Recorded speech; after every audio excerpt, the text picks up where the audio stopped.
Sold my soul to the bottle. Still none of my friends have left me yet. I'm the same man I was since the age of 13, and I've lived my life with no regrets. If you're looking for some freedom, all it takes is 10 drinks minimum. If you're looking for rhyme or reason, all it takes is 10 drinks minimum. Oh, yeah. Back from the holiday weekend, live from City Hall Studios and on the internet. It's 10 drink minimum. Let me bring everybody back in here. Hello, everybody.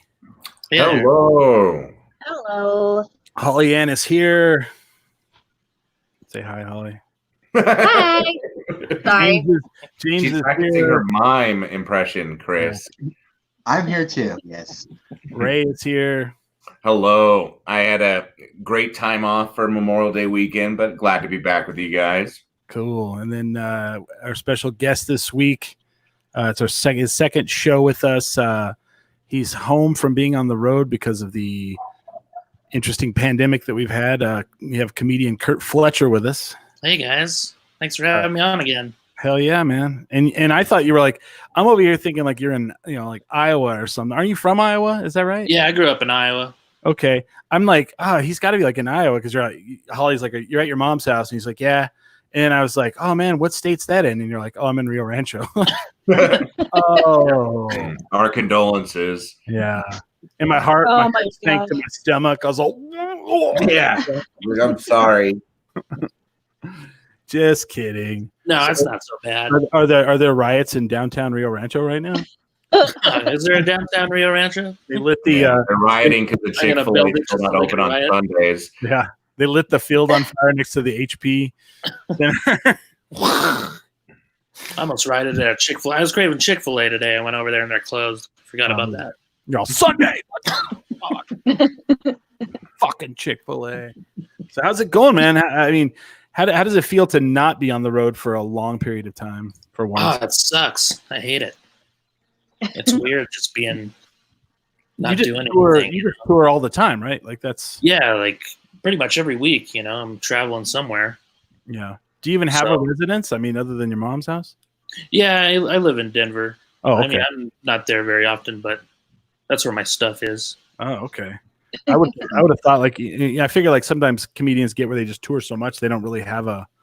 There are some people like that. Yeah, they just kind of live out of their car or whatever. Man. Yeah. But Denver's a great hub. I mean, whenever I was yeah. having to travel for wrestling, despite Albuquerque claiming it's an international airport, it has awful rates. But flying out of Denver was always like super affordable. Yeah, Denver's great to fly out of. Yeah. I think And there's the birds Uber in to get to the terminal. airport is more expensive than the flights, I think. Yeah. Mhm. Wow. Is Uber even running now? Is that even a thing right now? Well, I don't know. I don't know either. They just drive around I bad. needed it, so I don't know. Have you guys been out like in the last couple of days? I Um, haven't been out in the last couple months, Chris. You haven't been out in the last couple of months? Yeah. Oh wow, I went to Hamas yesterday Yeah. or 2 days ago. I went to PetSmart today. Does it? I went to the hospital. Yeah. Does Oh it yeah, feel- I went to the hospital, but Oh, nice. Not really nice, but like yesterday you went to the hospital? no, I was in the hospital last weekend. Oh, okay. So- Happy Memorial on Day. Sunday. Yeah. Yep. I was there Sunday and Monday, I think. Late Sunday night, and then Monday I got to come home. So that was terrifying during this time. But Yeah. I went out today, and I swear to God, people have like just decided that this is all over with. It's just done. They're like, Yeah. yeah, Mhm. done. There's like I had a mask on, and these two ladies looked at me like I was the biggest piece of shit asshole. Like, what are you doing? Who are you trying to prove shit to, guy? My drive home from work takes me past the Hooters on San Mateo, and like it's crazy how it doesn't look like it's open, and then packed to the gills on the patio, like which is people like overflowing onto the lawn. It seems like, and I think that there's like another bar. I think Billy's, I think is the name of it, but like that place, the whole patio is packed as well. Jesus. It's like, geez, guys. They're like, only 25% can be out on the patio. And everybody's like, well, 25% here, 25% here. Just all around. And then the 25% will be 6 feet apart. It's not how it works. So, Curt, kind of a lot more traffic. Yeah. So I actually had to wait to cross the street. First time in like months. I was like, there's cars. There's like a bunch of cars. They won't stop. The hell is this? Nice. So, Curt, what's it like being a road comic having to stay home? Like, what are you doing to pass the time? God, I've watched so much Netflix. Yeah. I try to write all the time, but it's just I don't know. I haven't really been able to. What do you? What comedy are you watching? Comedy specials at all? Do comics do that? Do they watch other comedy specials? I try to. But the ones they put on Netflix are just awful, I think. Yeah. Like I tried to sit through Chris D'Elia. That was terrible. You guys watched him? Oh, he's the worst. I didn't even for maybe 7 minutes. I tried really hard to sit through the whole thing, but he just kept staring at the holes in his shirt, and I was like, "What the fuck is this?" Yeah. Well, get a nice shirt, bro. And it really sucks to me. Like after he trashed the shit out of Albuquerque. Yeah, it's like you can't do that. Only Albuquerque people can do that. Thank you. And the thing is like I got it at first. Like at first I was like, he had a rough time here. The people here were shitty to him, which they can be because he sucks. But then he just like went on his YouTube channel and he just kept fucking ranting on the city. And it's like we get it, dude. Don't ever fucking come back. I wouldn't. Yeah. Good luck. Hope you don't have to come here and film shit. I don't think Albuquerque be on his tour dates anytime soon. Well, but I mean, we have Netflix here. So he might have to come here to film a movie. Hopefully not for him. I've never thought Chris D'Elia was very funny. So using him as the bar for what Netflix comedy is like is a pretty low bar, sadly. Yeah. And I don't know why, but he always seems to get cast as a child molester, and now that's what I start to associate him with. I don't know if you guys saw the Workaholics episode where they were trying to catch him as a pedophile. Yeah. He was also on that Netflix show You. Yeah. Okay. Yep. Spoiler alert. He got murdered on there. I was pretty happy about that. I stood up and I was like, yes. Wow. So you don't know him then? You haven't No. Okay. No, I don't give a shit if he hears this or not. Yeah.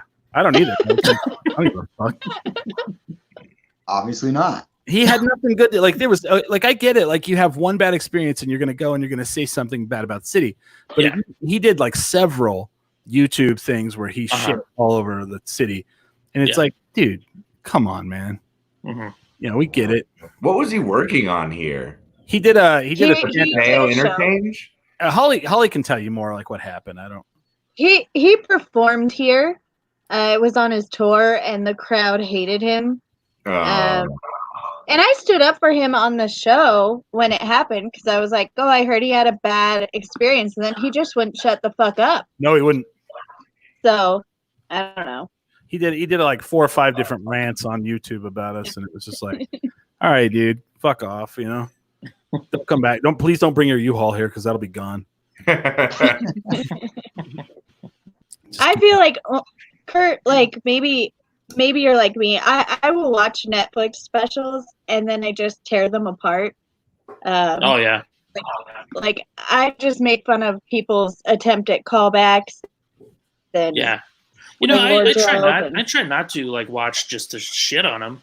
I try to watch to enjoy it, but it's like the last 3 I've watched were just like, I don't know, not good. Like I like John Mulaney, but I watched his last one and it was like, I don't know, I got about 20 minutes in and it was like, didn't laugh at all.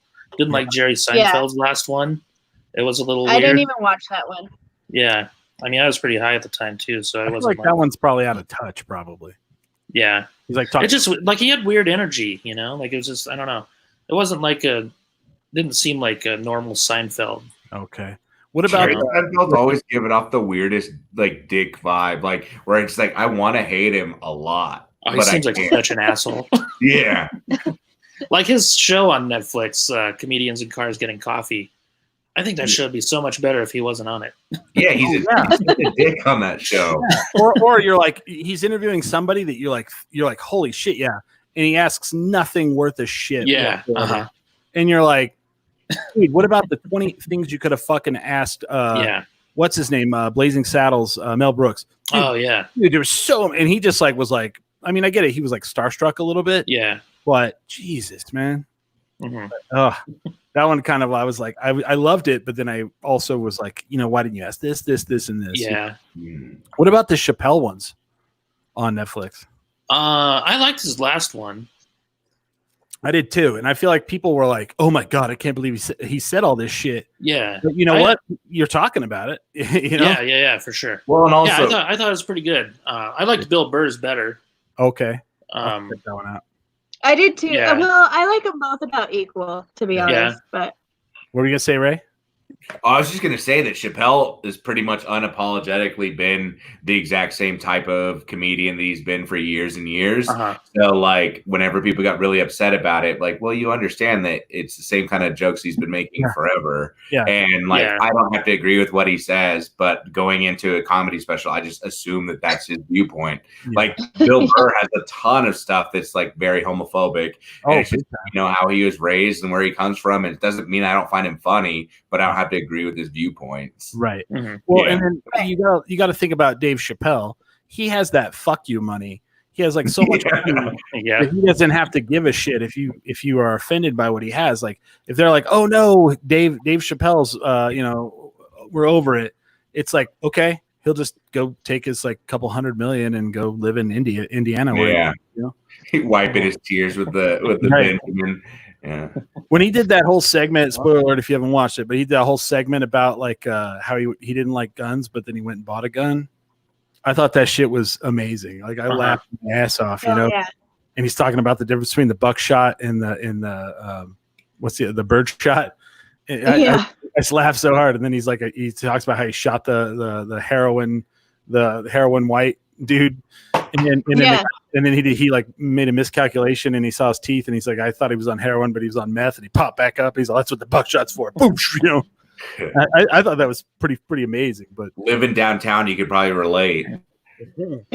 Yeah.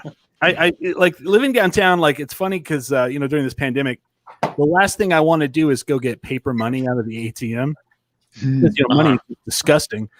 And you still have all these people. They're like, "Do you have any change?" And it's like, absolutely. If I did before, I absolutely don't now. And I felt really bad about it because I never have any.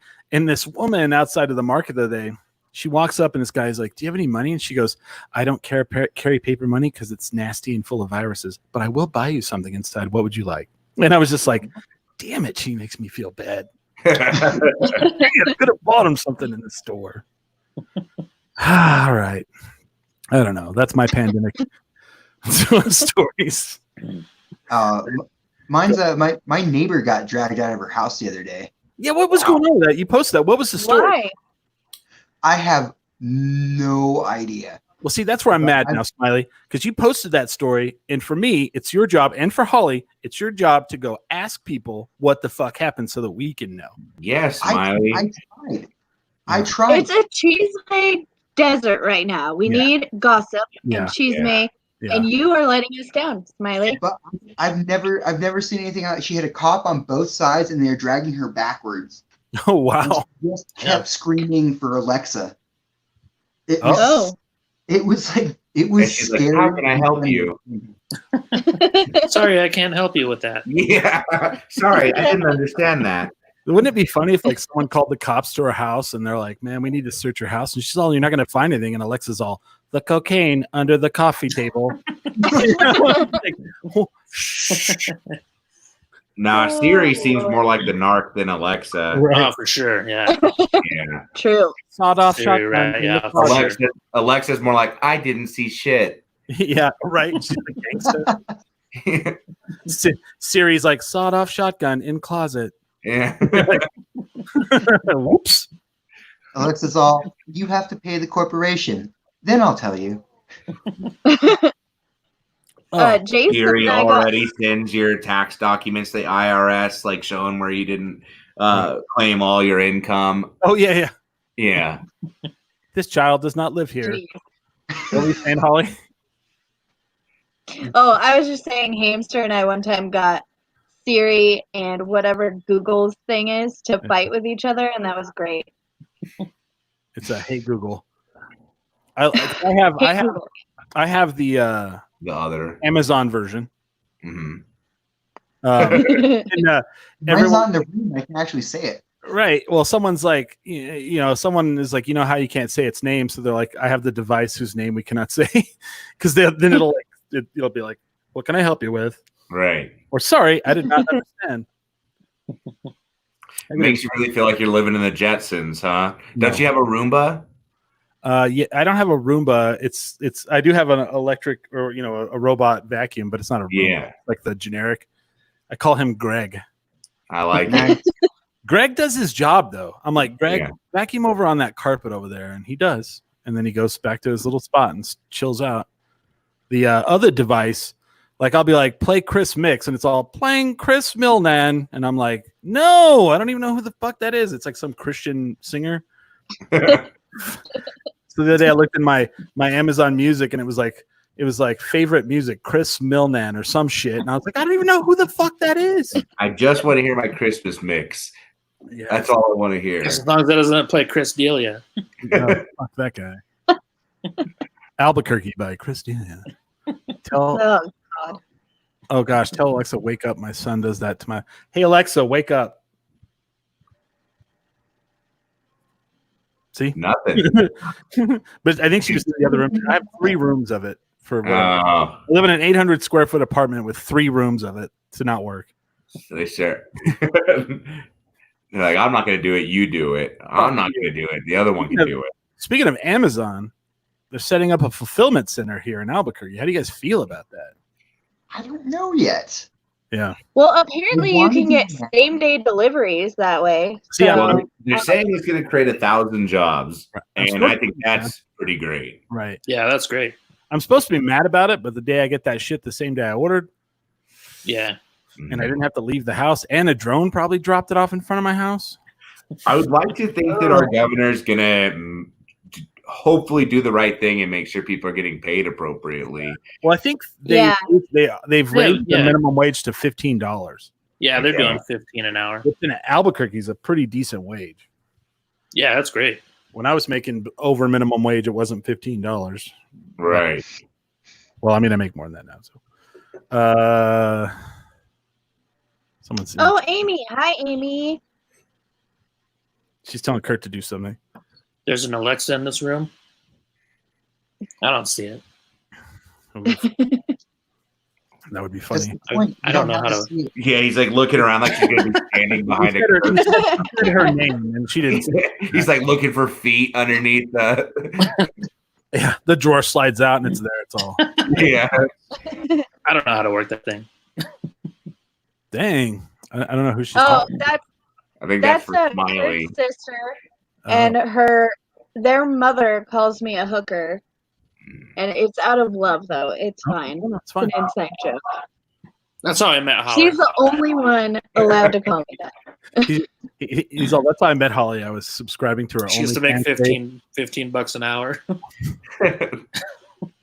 She said the Alexa's under your mullet, but the volume is turned down. Under the mullet. Yeah, I got a mullet wig over here. I guess I covered up the Alexa with my Have you been doing any online content? That's where I was going to go. I'm doing a show tomorrow. How does that work? I have no idea. Oh, okay. I shouldn't have agreed to it. I mean, how do you guys feel about that? I mean, like, I'm not. Go ahead. I don't know. I don't know if I'm going to like it. I did a show outside a couple of weeks ago, which I really liked. And they had the crowd would pull up in their vehicles and then turn their radio to like the certain channel, and they could hear us through that. And then they would like flash their lights or honk their horn if they liked the joke. So that was kind of cool. I thought you were just gonna be like, I was outside doing comedy, just outside, you're just like standing in your house. Yeah, he's like when the light turns green, you get another group of people, and then the neighbor goes out to his house, and you're like, so I was at the post office the other day. Wrong line. And the neighbor's just kind of like, what's the deal with the artwork? Stamps. So our friend Royal Wood, so he's he took a different way. He's not doing any shows via the internet. He like started his own Instagram TV show. Royal and Friends. Holly did an episode, and I'm on I think episode 7, the shirtless episode. I have a shirt on. He does not. Come on, Chris, you should have gone shirtless with him. Didn't know. He didn't tell me ahead of time. I didn't want to know. I don't know. Royal. But like talking to him, when you go do like comedy online with no audience, do you feel like you're kind of throwing those jokes away because now it's all recorded and it's there?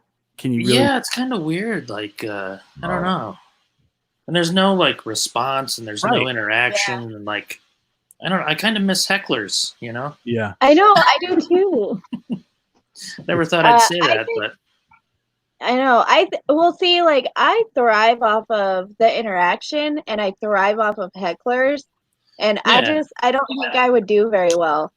Plus, like the crowd brings like a certain energy too, and I feed off the crowd's energy. So it's like if there's no crowd, then I don't know. I don't know if feel you're kind a of wrestling stupid. fan, Kurt, but wrestling without a crowd is very jarring to watch. Oh yeah. I bet. Yeah.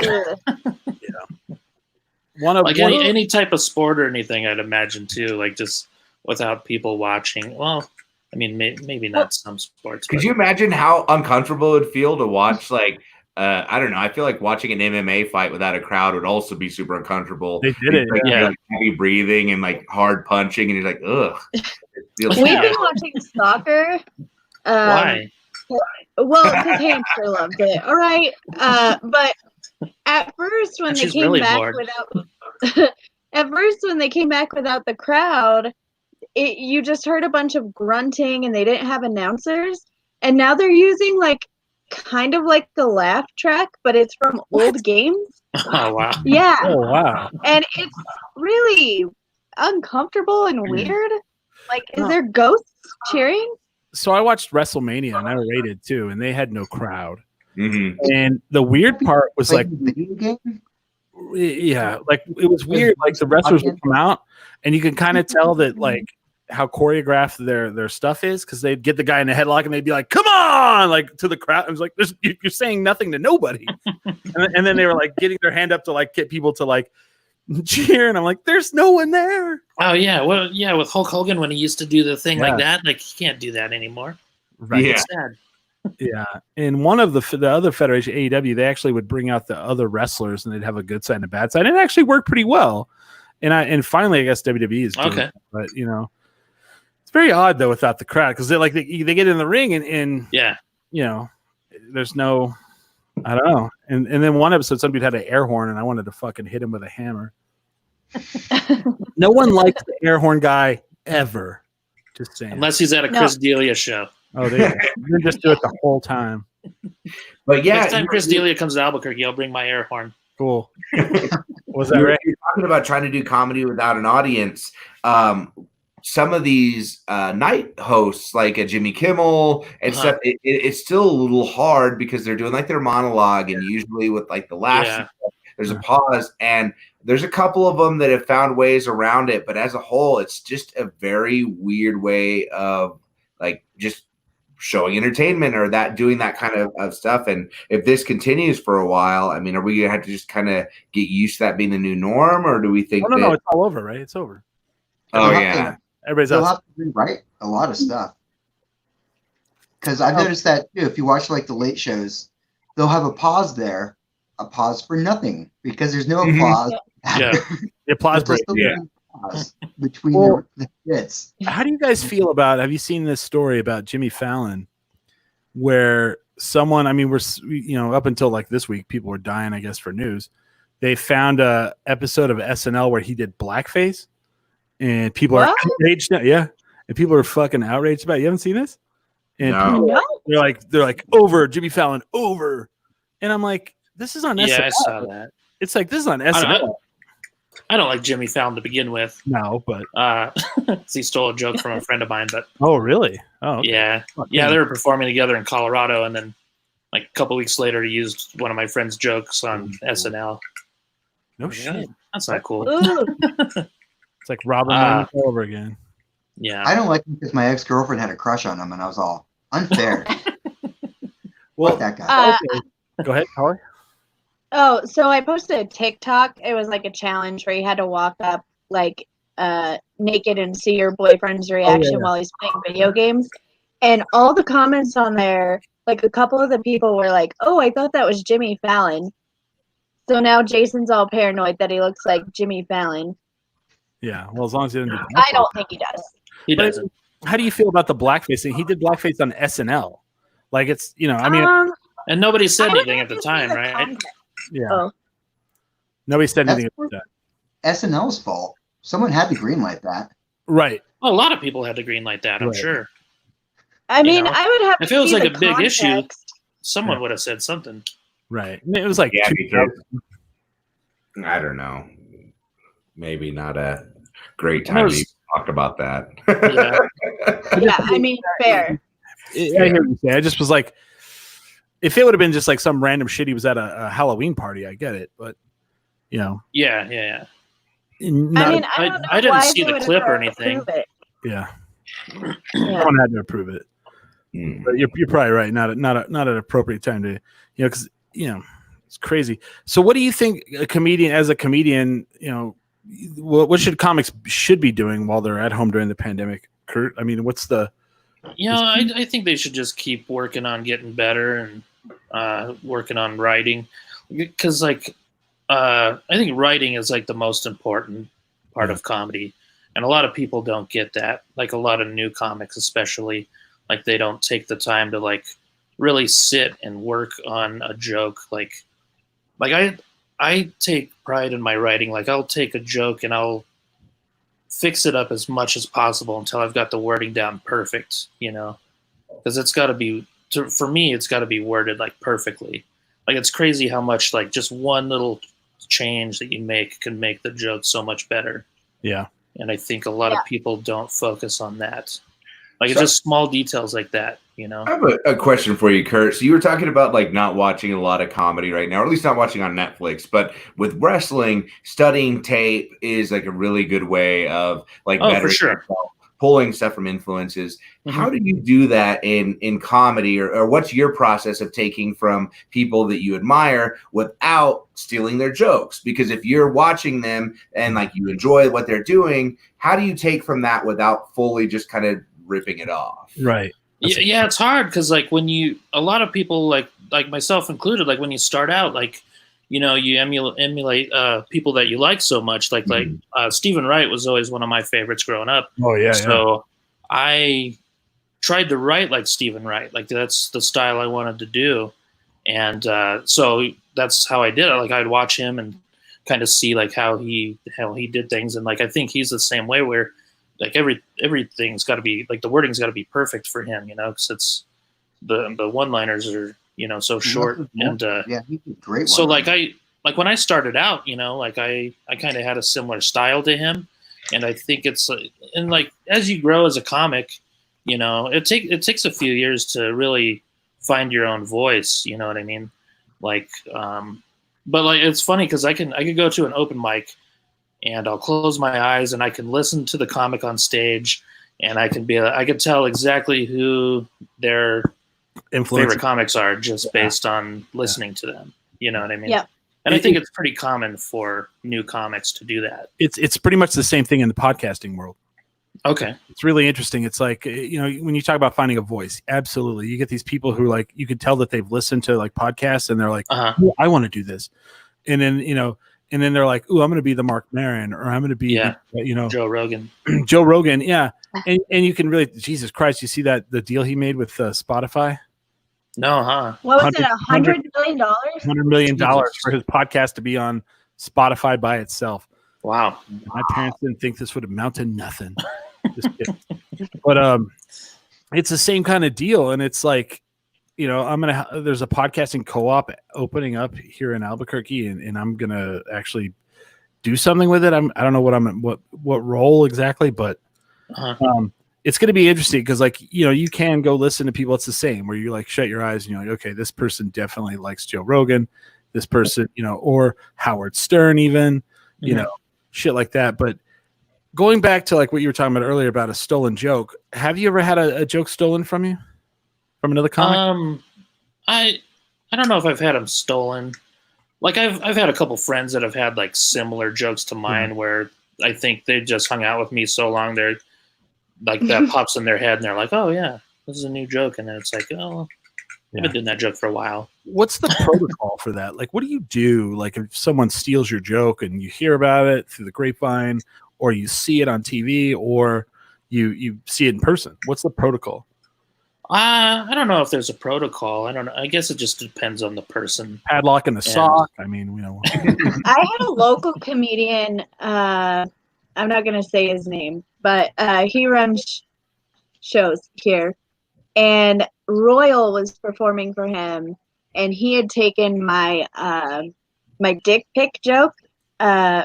Not word for word, but it was the same idea that like your great grandparents have a dick pic and blah, blah, blah.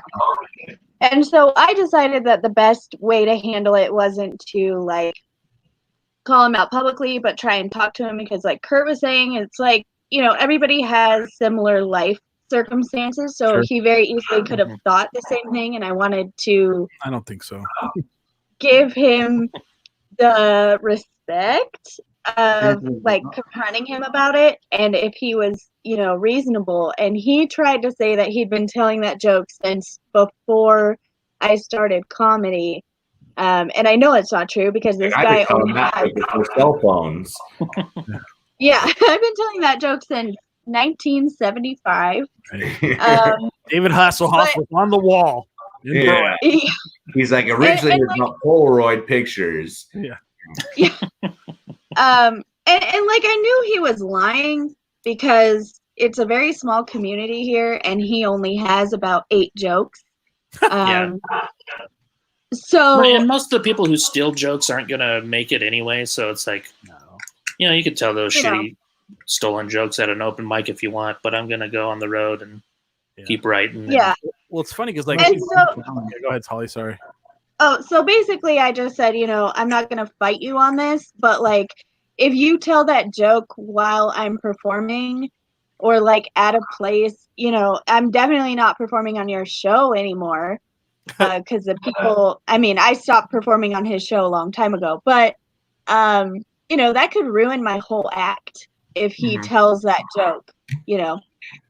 Yeah, especially if you're not paying attention and he does the joke and then you go on stage and tell the joke. Right. You know, they're going to think that you stole it from him. Of course. Or something. Well, it's weird because that's a thing that like, you know, Ray can say this in wrestling.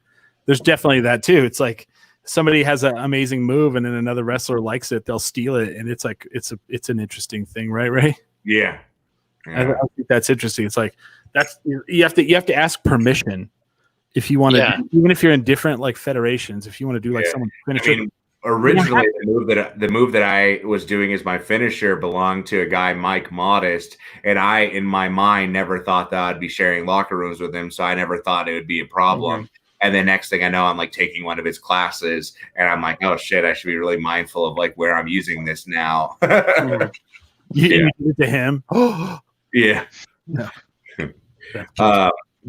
Real quick, guys. Sorry, I feel like it's our duty to share this with anyone in the Albuquerque area. But apparently, they are organizing a march, Central and University at 7:00. Oh, okay. So for anyone who would not like to be a part of that, avoid that area. And I guess for anyone who would like to be a part of that, please go to that area. But there will be a march for justice. And given the way Albuquerque does things, I imagine things are going to get a little heated over there. But again, Central University at 7:00. So anyone in that area should just be mindful of that. And when people were hitting me up to see if I was okay yesterday, I wanted to be like, usually the protests aren't really downtown. They're almost always by the university. Like, it's rare. It's rare. Yeah, we tried to protest, not right next to the courthouse. Yeah. And Yeah. We don't light our area on fire. We light other areas on fire. Just kidding. We don't light anything on fire. Man, yeah. Oh, wow, that's good. Thanks, Ray, for that. It was in the same kind of process as my sister sending me a screenshot that LA County is just implemented a 6 p.m. curfew. Oh, shit. We don't. Yeah, they've been doing that everywhere. Yeah, I saw that. I've been hearing that, and I guess that's just a way that they can arrest people, right? Like I think it's just keeping the people that are out, speaking what's important are going to be out speaking what's important, and the people that don't want to be a part of that can stay inside their homes, because if they're going to be out there getting tear gassed and getting shot with pellets, if that's how the police are going to be handling it, if you don't want to be a part of that, at least you know that after 6 p.m. just to be in your house to avoid that. The one thing that really is blowing my mind is might just tremendous minutes so I can get tear gassed. Yeah. You want to go get tear gas, right, Smiley? That's what you're saying? Yes. Okay. I haven't been gassed in a while. Well, if you want to leave early and go get shot in the face. I'm sure you got some, hot sauce in your fridge. Just toss that in your eyes real quick. Maybe we can see the second hour. Gassed in the face multiple times. Yeah. Professional processor. Yeah, pay him. That doesn't sound good, Smiley. The thing that has blown my mind in the last couple of days is like the tremendous amount of like bullshit propaganda that's out there, like they're talking about how like in Minneapolis that a lot of people that were arrested were from out of state, but then you hear that that's not true. And I heard a good dear friend of mine and Kurt's, William Spotted Bear. He's a comedian and I think he lives near St. Paul. Yeah.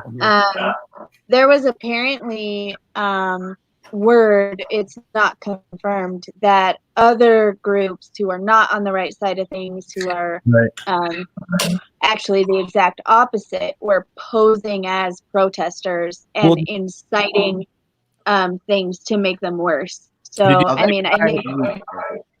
you see the guy in the gas mask that was smashing up the AutoZone? And they said that he was a cop. Yeah. Cop is his ex. No, he's a cop, and his ex-wife outed him, and he was just walking up and just smashing out. And people were trying to stop him. They're like, "Stop!" Yeah. And and that's been happening at protests all over.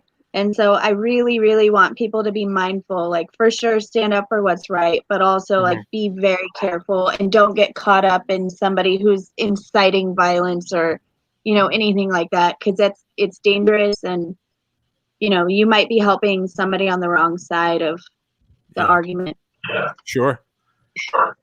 It's all over the place. It's crazy. Like I like the fact that and I've been trying to like post as much of this as possible. Like all the cities where the police and the protesters are kind of like marching together or kneeling together, or because you get enough of the fucking Molotov cocktail through the window of the shoe store. You don't get a lot of the, cops who are actually, and there was like one where you see where like the cop was in his car and he was talking to the camera, which, that's a normal thing, but he's like, police officer for this many years. And he's like, and then when I saw that happening, he's like, that officer should be arrested. The 4 officers that were with him should be arrested, and they don't stand for what I stand for. And I was like, see, that's the kind of shit we need to see. Yeah. Less of the, tear gas and the hose and the rubber bullets. Mm-hmm. So, yeah. Also, Smiley, can we do a video where you get shot with rubber bullets? Sure. Yeah. And pepper sprayed. Maybe we'll do a series. Yeah. 10 bullet minimum. Yeah. 10 bullet minimum. You can form a tolerance to CS gas, but pepper spray, that never goes away. No. There's some people that it doesn't affect at all. Some people it does not affect at all. When I worked at how much PCP they have in their system. Yeah, I've seen. There's a story about Haku where they pepper sprayed Haku in the face and he wiped it out and then beat the shit out of the cops. I was like, holy shit! Haku? Yeah, who's that? The wrestler, the King Haku or whatever. Oh yeah, Ming. Yeah. the guy who's like supposedly the meanest wrestler ever lived. They said that I was watching a story and they were talking about how 10 SWAT guys were he was beating the shit out of a guy because the guy was being disrespectful to him. The SWAT came in and they couldn't stop him. They pepper sprayed him. He wiped it out of his eyes and then attacked the police. And it took like all 10 of them to get him to the ground. Yeah. And I'm like, that is a human being I never, ever would want to work with in my life. No, so when I worked at the jail, I worked at a jail for a very short time. And part of your training is to walk through pepper spray. Oh. And they teach you, like, don't rinse it out. It makes it worse. And I will tell you, that is no joke. Yeah. It sucked. I watch. Remember they used to like cops film here all the time? Yeah. Like speaking of Ray and the PCP incident, I remember I was watching Cops. This is before I moved to Albuquerque, and they shot this guy with the taser gun that has the wires and shoots into you and then blasts. And he like grabs them both, laughs, rips them out, and throws them like that. Oh, and I was like, holy shit, man. And I think it was here in Albuquerque. I was like, oh so God. You were saying that you missed the hecklers. I mean, I know that you're joking a little, but I'm totally joking. Great stories of where things got maybe a little out of hand. I don't know if you knew that I used to run around a lot with Rusty, and Rusty has a certain way of getting under people's skin that I love. It sure does. Yeah. Rusty really gets under people's skin. It is. It made I've seen Rusty get booed off stage a couple of times. I've never seen anyone get booed off stage other than Rusty.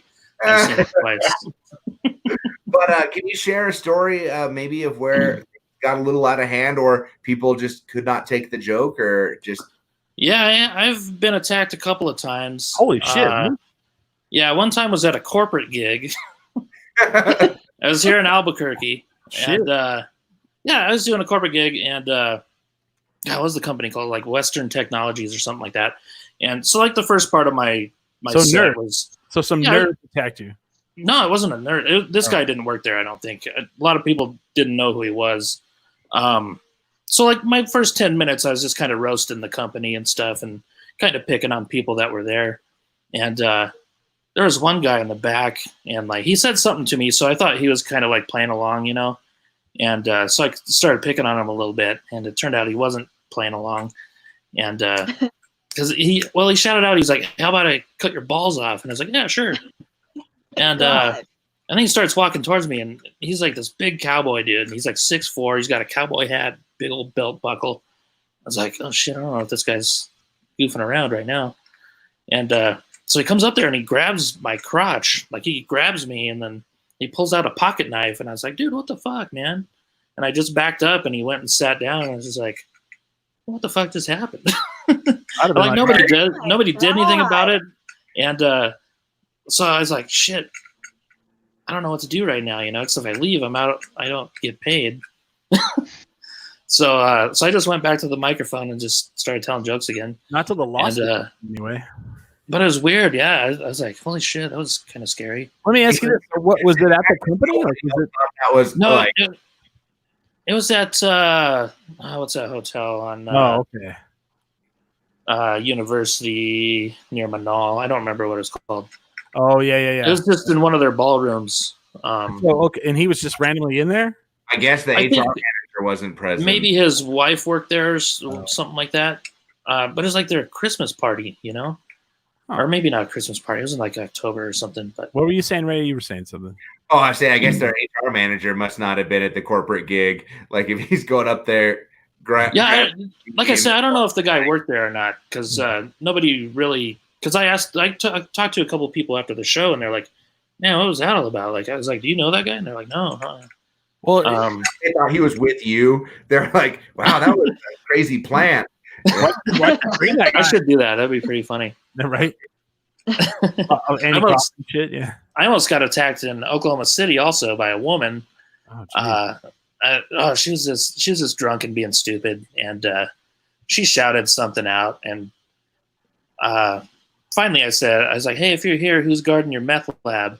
And oh man, she got pissed. She started walking up towards the stage, and luckily the security guard grabbed her and tossed her out. So fuck, dude, didn't have to fight that meth lady. It's weird because like people will go to a show and you're like, this is a show, SHOW. This isn't real life. This isn't reality. I'm not, in some people, it's just like, how do you not, show the difference between reality and a show? This isn't Walmart where I'm yelling at you because you fucking are taking up the entire aisle with your 5 kids. Yeah. You paid to get in here, hopefully, and you wanted to see a show, and then you're going to fucking yell out dumb shit and threaten to kick my ass and all that, Yeah, it's crazy what people turn into when they got a couple drinks in them, Oh, yeah, that's for sure. People get crazy. Paying money to go see somebody up there telling jokes, knowing that it's supposed to be in good humor. So if they're picking on you and you don't like it, I mean, that's one thing. But also, that coming from is a place of like joking because that's what you paid for. For sure. Yeah. And usually the comic's not going to mess with you unless you mess with them. Right. Yeah. And like if they are messing with you, it's usually like, you're just goofing around. It's obvious. It's rare that some comedian's just going to call you out just to be a dick, Right. Yeah. Well, and I never understood this notion of people that are like, I'm going to go to the comedy show, and the only way it's going to be funny is if I help the comedy. Yeah, exactly. I get that all the time. Oh, I was just trying to help out. It's like, you know what? I wrote these jokes by myself. You weren't there. I'm doing all right. Yeah. I think the scariest thing that ever happened to me, like, it's just crazy to me how defensive people get. And sometimes my comedy makes fun of men because that's my experience, Male comics make fun of women, and I think they're funny sometimes, And most of the time, men can laugh at it. Then most of the time they know that I'm not talking about all men. I'm talking about very specific things that have happened to me. And this one guy got really drunk one night and threw a Bud Light bottle at me. Jesus. And, it's like, man. Yeah. And I was like, you couldn't even throw Bud Heavy at me? Like, come on. Did they have the chicken wire between you? Like Blues Brothers?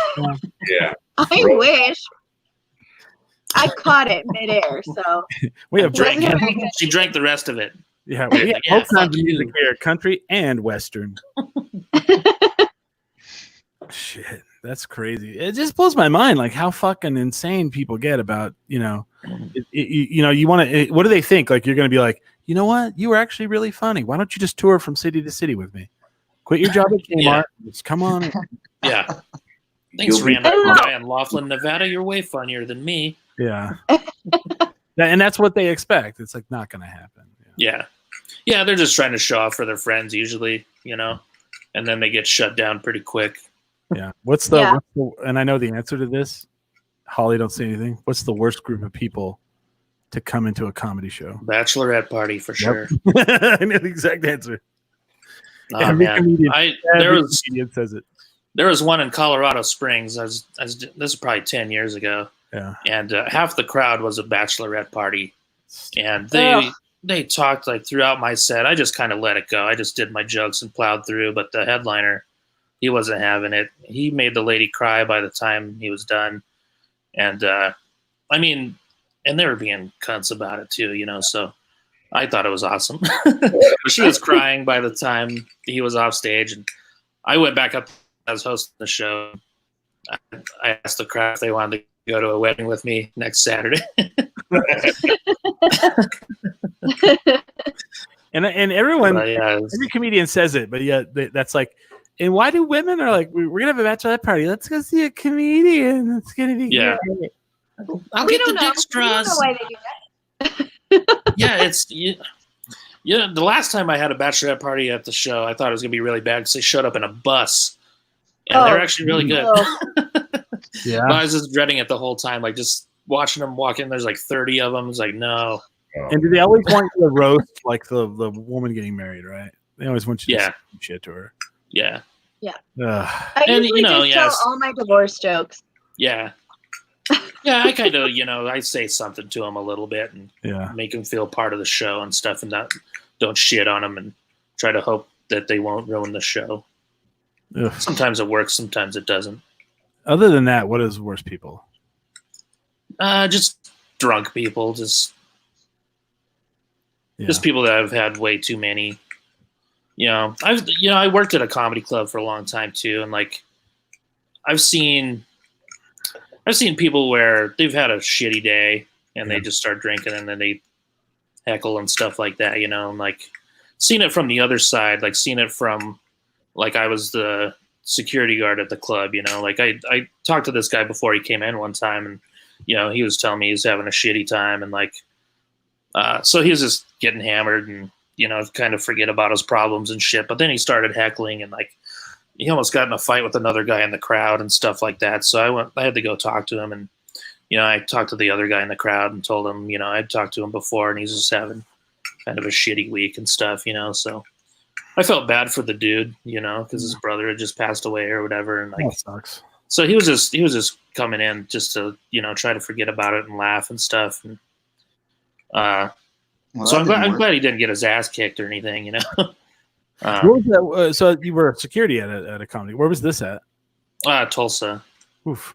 What was the people you threw out the most? Like, you know, I didn't really have to. I only worked that job for about 6 months, and I really didn't have any issues. Usually, really? If I just went and talked to the person and told them, "Shut up," you know, they're usually cool about it. You're bothering the comedians on stage, and you need to quiet down, or I'm happy. Yeah. Yeah, they're usually cool about it, you know. Did you do that thing where you put your hand on their shoulder? Like, absolutely, really hard. Flex my muscles a little bit. Mm-hmm. Like I did some push-ups the other day, bro. So you ready to get fucked, man? I can usually handle the situation just using humor, so didn't have to fight, which is good because I can't. That's good. We're kind of at the end of the hour, so I figure we'll do some promotion and then go in and then take a break and then come back for the wavy hour. Kurt, are you gonna stick around for the second hour? Yeah, for sure. You're not gonna go get tear gas with Smiley? Probably not. No. Pepper sprayed. So go ahead. It's APD.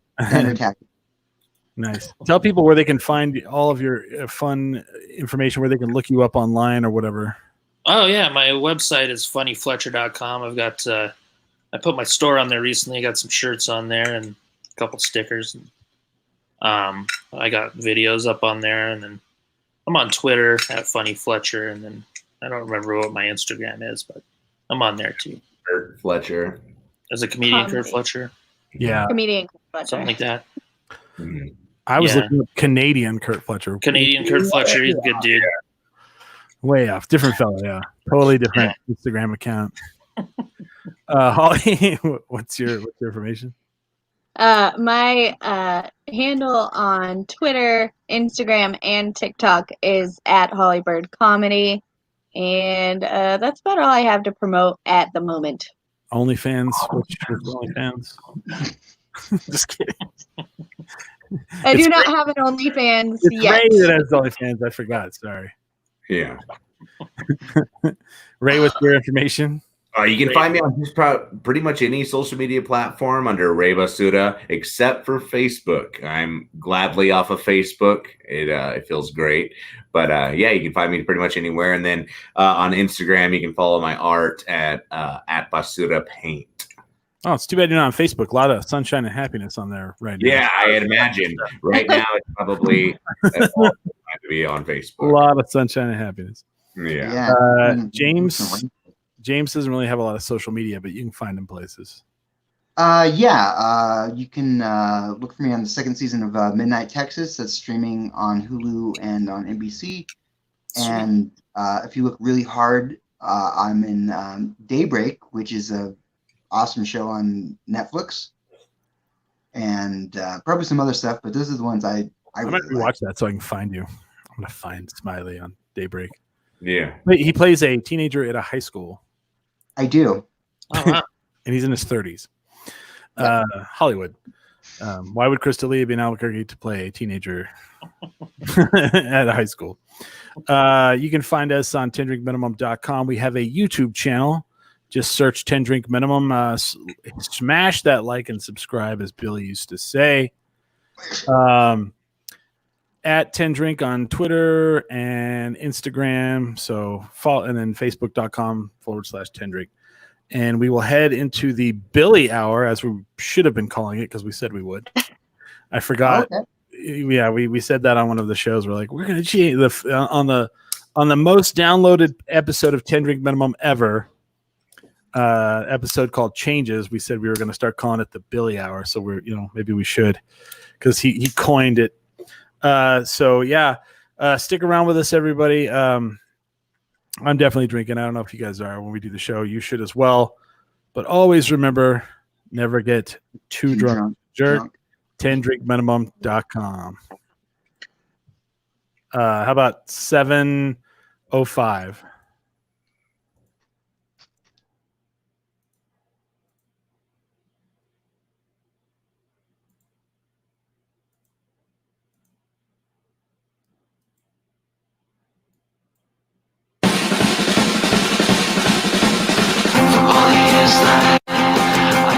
Strong, there was no use crawling to the dust. I'm speaking of wishes, one of the days they could be better. Don't assume that I'm just way high, the world's apart, and I wanted to save a portion for us. What could be better? How do you do that? Till the place on, I'm back to my dream started. One day next to your skin, I'll chase it on, chase it on. Was it you? Your face is red as yours. I've got time to park at the end. I walk with you to the corner of Richmond. Your apartment's nice, so very what we had.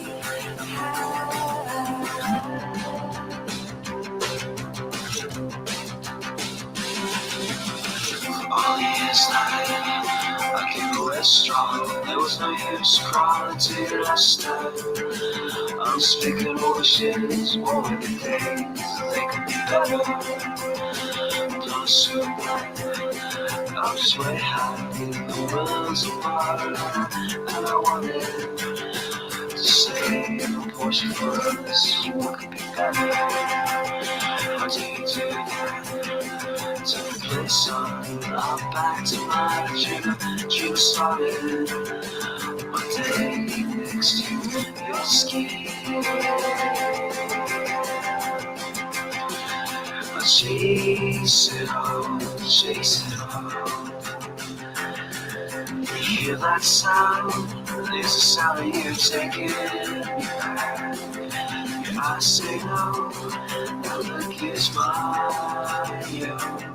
The pattern said for an asshole right here. Come on, just a slice of what we had.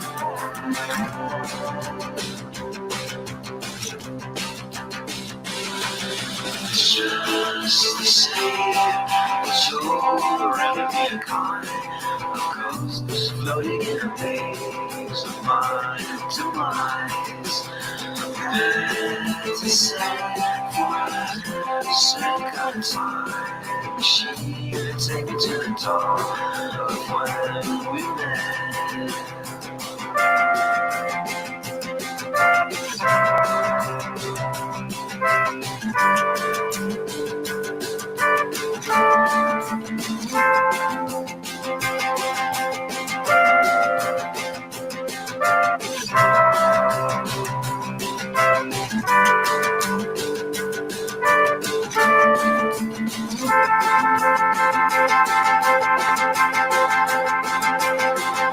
Chase it all, chase it all. You hear that sound? It's the sound of you taking back. Your eyes say no, that look is fine. I'm happy sad for an asshole right in my ears. Come on, just a slice of what we had.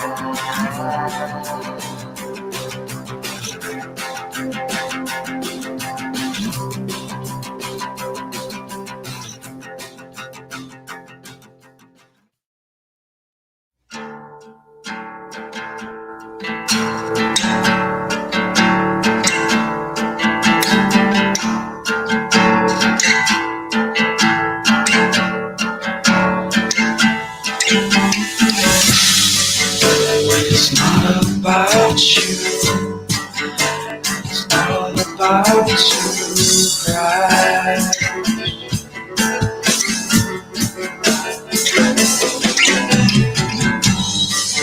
Take your time and look away. Realize the things you say.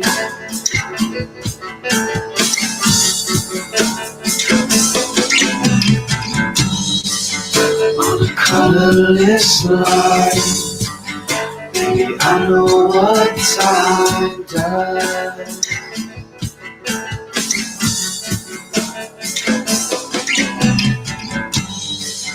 The sun is a summer of wine.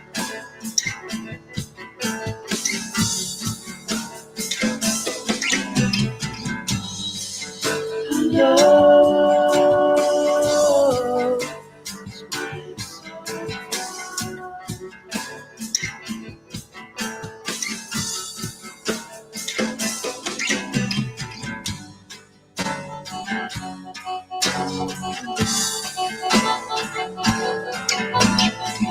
you took mine until the end of time. You took the earth from my mind until the end of.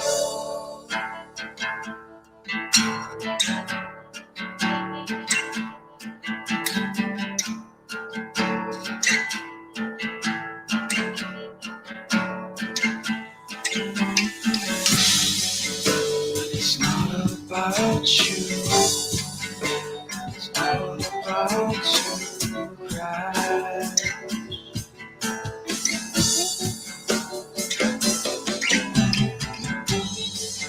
Take your time and look away.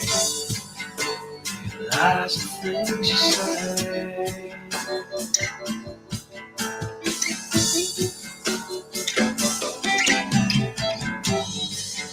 On a colorless line, baby, I know what time does.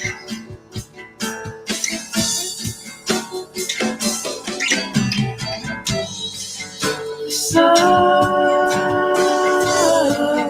is a song of wine.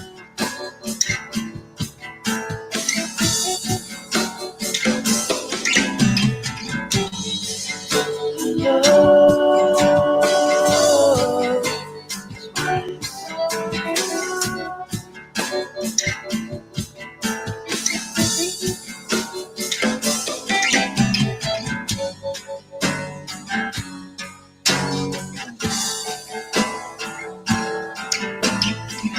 you took the earth from my mind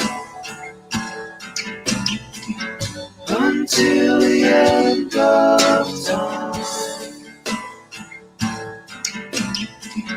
You took the earth from my mind until the end of. You took the earth from my mind until the end of time. You took the earth from my mind until the end of.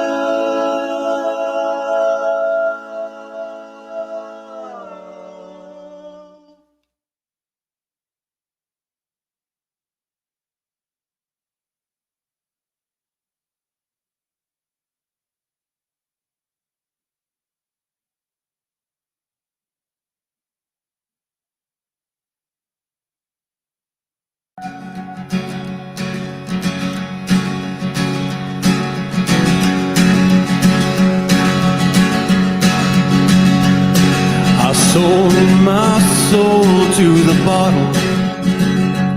Still none of my friends have left me yet.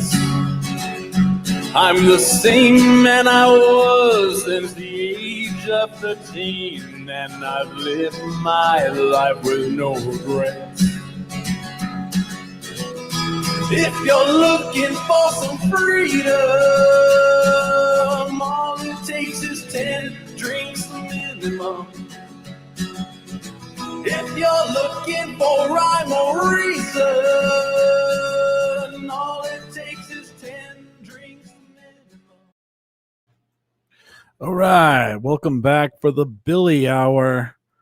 As I bring everybody back on, I want to take this time to thank you, the fans, for making this the most downloaded month we've ever had. I especially want to thank people in the state of California, the state of Virginia, the state of New York, of course, New Mexico, and the country of Uzbekistan. Ooh. What? Yeah. Weird. Good one. Right? You get all kinds. We had some in Uganda, some in what was the other one? This is a world podcast here. What was the, Argentina? Of course, some in Germany, India. What's that, James? They're just what do they call them? Misplaced New Mexicans. I guess not misplaced. Right. They're like, I live in Uzbekistan now. I really miss New Mexico, and they're like, because it's almost the same place. Yeah. He's like Uzbekistan. He's like it's almost as bad as Rio Rancho. Oh dang! Curt, did you like Rio Rancho, or is it your mom? Yeah. Are you with us? Drinking in the Billy Hour. Yeah. Curt, are you with us? Can you hear us? Can you hear us? Can you hear me? Oh, okay. So, what are you actually a fan of Rio Rancho, or just because your mom lives there? I don't think anyone's a fan of Rancho. Yeah. You just kind of here, Just kind of there. You just kind of survive, and you're like, you can survive here, you can survive anywhere. Yeah. I did win. I won this award a couple years ago. I didn't even know it was a thing, but it was like best Twitter to follow in Rio Rancho. Because some lady just hit me up randomly from the Rio Rancho Observer. She's like, "Hey, you just won this thing, and you want to come pick up your prize or whatever?" And I was like, "Sorry, did you say the Rio Rancho Observer?" Yes, yeah, that's the thing. Oh wow! Yeah, it's a real I thing. was going to ask you about. I've got the little award at my house. It's pretty sweet. Did they print it out? Did they print it out and then frame it? Yeah, my favorite. They sure did. That was probably their budget for the year too. What do you guys think of those? What do you guys really think of those best of like city award things? Like, really think? I don't really give a shit about them. The thing itself is a bit of a scam, but like I like the idea of it. Yeah, it's cool for people too to have like, as a little bragging point or whatever. That's kind of neat. Even if they had to pay for it. Yeah, but it's cool to get people's names out there like that too. Yeah. Free advertising. I got second place one time. Greg Jelmick got first, and neither one of us had to pay, but that was in the alibi. Well, you didn't have to pay, but did you have to politic for it? No. That was what was so great about that year. Greg and I both were like, we don't care. Yeah. I think a lot of my bar regulars voted for me, but what's that, James? I said you didn't have to make your own category, like the best dandy. Right. Best local podcast, it's funny. Like, there's probably like 20 podcasts in Albuquerque, but no one will make a best local podcast category. But then there's best local beard. It's like, oh yeah, okay, sweet. I thought Don Trader's balls won that award. Who did? Holly got 4. Oh, for having the best beard. Yeah. Oh no, I'm sure those things are like smooth. Oh yeah. Weirdly like tan. Weirdly tan. It's saying that like some inside information. Oh, everybody's breaking up real bad. You guys there? Yeah. Oh, okay. Everybody's ripping out the Comcast wires. I know. Did you see that? So I posted that. I shared my screen earlier, and it was the candlelight vigil at university. There was quite a bit of people there, actually. Yeah. Wow. My favorite is the comment on the side. This isn't really about blah blah blah. This is about this. And I always love that. It's like cool.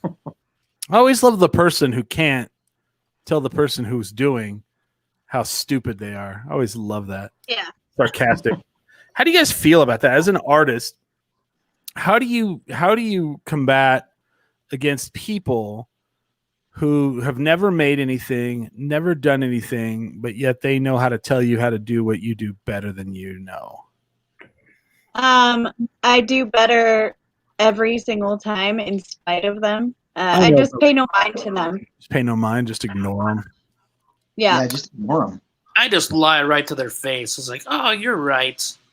I don't know what I'm doing. I never thought about getting paid money to do this, but yeah. You sitting there with all those margaritas in your face. Yeah, you're probably onto something. And I know everyone here has had that happen. Mm-hmm. It's one of the worst things ever. Someone comes up and they go, "You know what you should do?" Mm-hmm. You're like, and immediately you go, "What?" You know what I mean? You go, "What?" Yeah. I'm sure. I had a guy in a bar. I wasn't even telling jokes at the time, but he had seen me perform. Uh-huh. And he started off like he was trying to hit on me. And I told him that I was in a relationship. And he decided to then tell me that I should stop telling jokes about being a woman because nobody cares about those jokes. Okay. And I said, well, it seems like a lot of people kind of do care because female comedians are kind of rocking it right now. Yeah. So, why don't you try comedy? Let's see you try. My other favorite thing is, other than you know what you should do, is you know who you should work with. And I'm like, all right. Chris is like, let me guess. The Virginia lady. I don't like her. No, I'm just kidding. I love Lauren. It's really funny because her birthday was a week before last. And, I got to do one of those birthday parades, my second birthday parade. And so if anybody's wondering, it's for Lauren Poole, the shipwreck in USA. And we're in the parking lot pre-parade. And we're waiting for her to get off work. And we're in this parking lot of a Boost Mobile next to a Cricket next to a vape shop. Now, the Cricket people give a shit and they're out there it's getting a little windy and they're pulling out the flags that are by the road. Boost Mobile don't give a fuck. Their flags are all shit. The wind has fucked them all up. They don't give a fuck. So you have all these people out, in the person who put this together is actually at Lauren's house and not in this parking lot. So no one really knows what we're going to do. We just all, and not a lot of us, because we're all friends of hers, but we're not all friends. So we don't really know each other. We just kind of see each other and we're eh? We going to go now? We going to go now? Are we going now? We're going now? All of a sudden, this cop starts to pull someone over and they pull over into that parking lot and park next to us. And the cop, rather than pull into a parking spot, he just stops in the middle of the parking lot to get out and give this person a ticket. So now we're all blocked in. And so everybody who doesn't know each other's and I think someone finally went over and told them hey, we're all going to go do a birthday parade and you're kind of in the way. And he finally pulled in but it was just shit. This whole awkwardness of fuck that's now happening. Whoops. Have you guys done any birthday parades during this? Or am I the only one? We did one pretty early on, but just one. I did one for my friend's daughter. Oh, how did they work out? Ours was pretty good.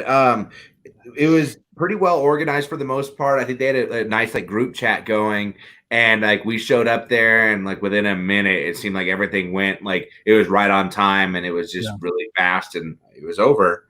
Yeah, I feel like it's like this cool thing right at first. Like you're driving by and you're like, yeah, and you stop and you're like, yeah, bye. You know, you drive away. And then drive home, you're just like, well, all right. We did that. And that was one of them. Because you think it's going to take a while. Like for whatever reason, you're like, well, this will be like an hour and a half. And like 5 minutes, and you're like, well, shit. Now what do I do? What the fuck? Yeah, can we like do it again or something? I don't know. I feel like I got my excitement level up, and now I'm just like driving home in traffic. Right. I'm back. Happy birthday. You drive by again, and they're like, oh, hey. Yeah. Kind of sucks, man. It's like, and everybody's like, we're gonna have this mega birthday for all the people that are in the pandemic afterwards, and I'm just like, that scares me more than most days, really.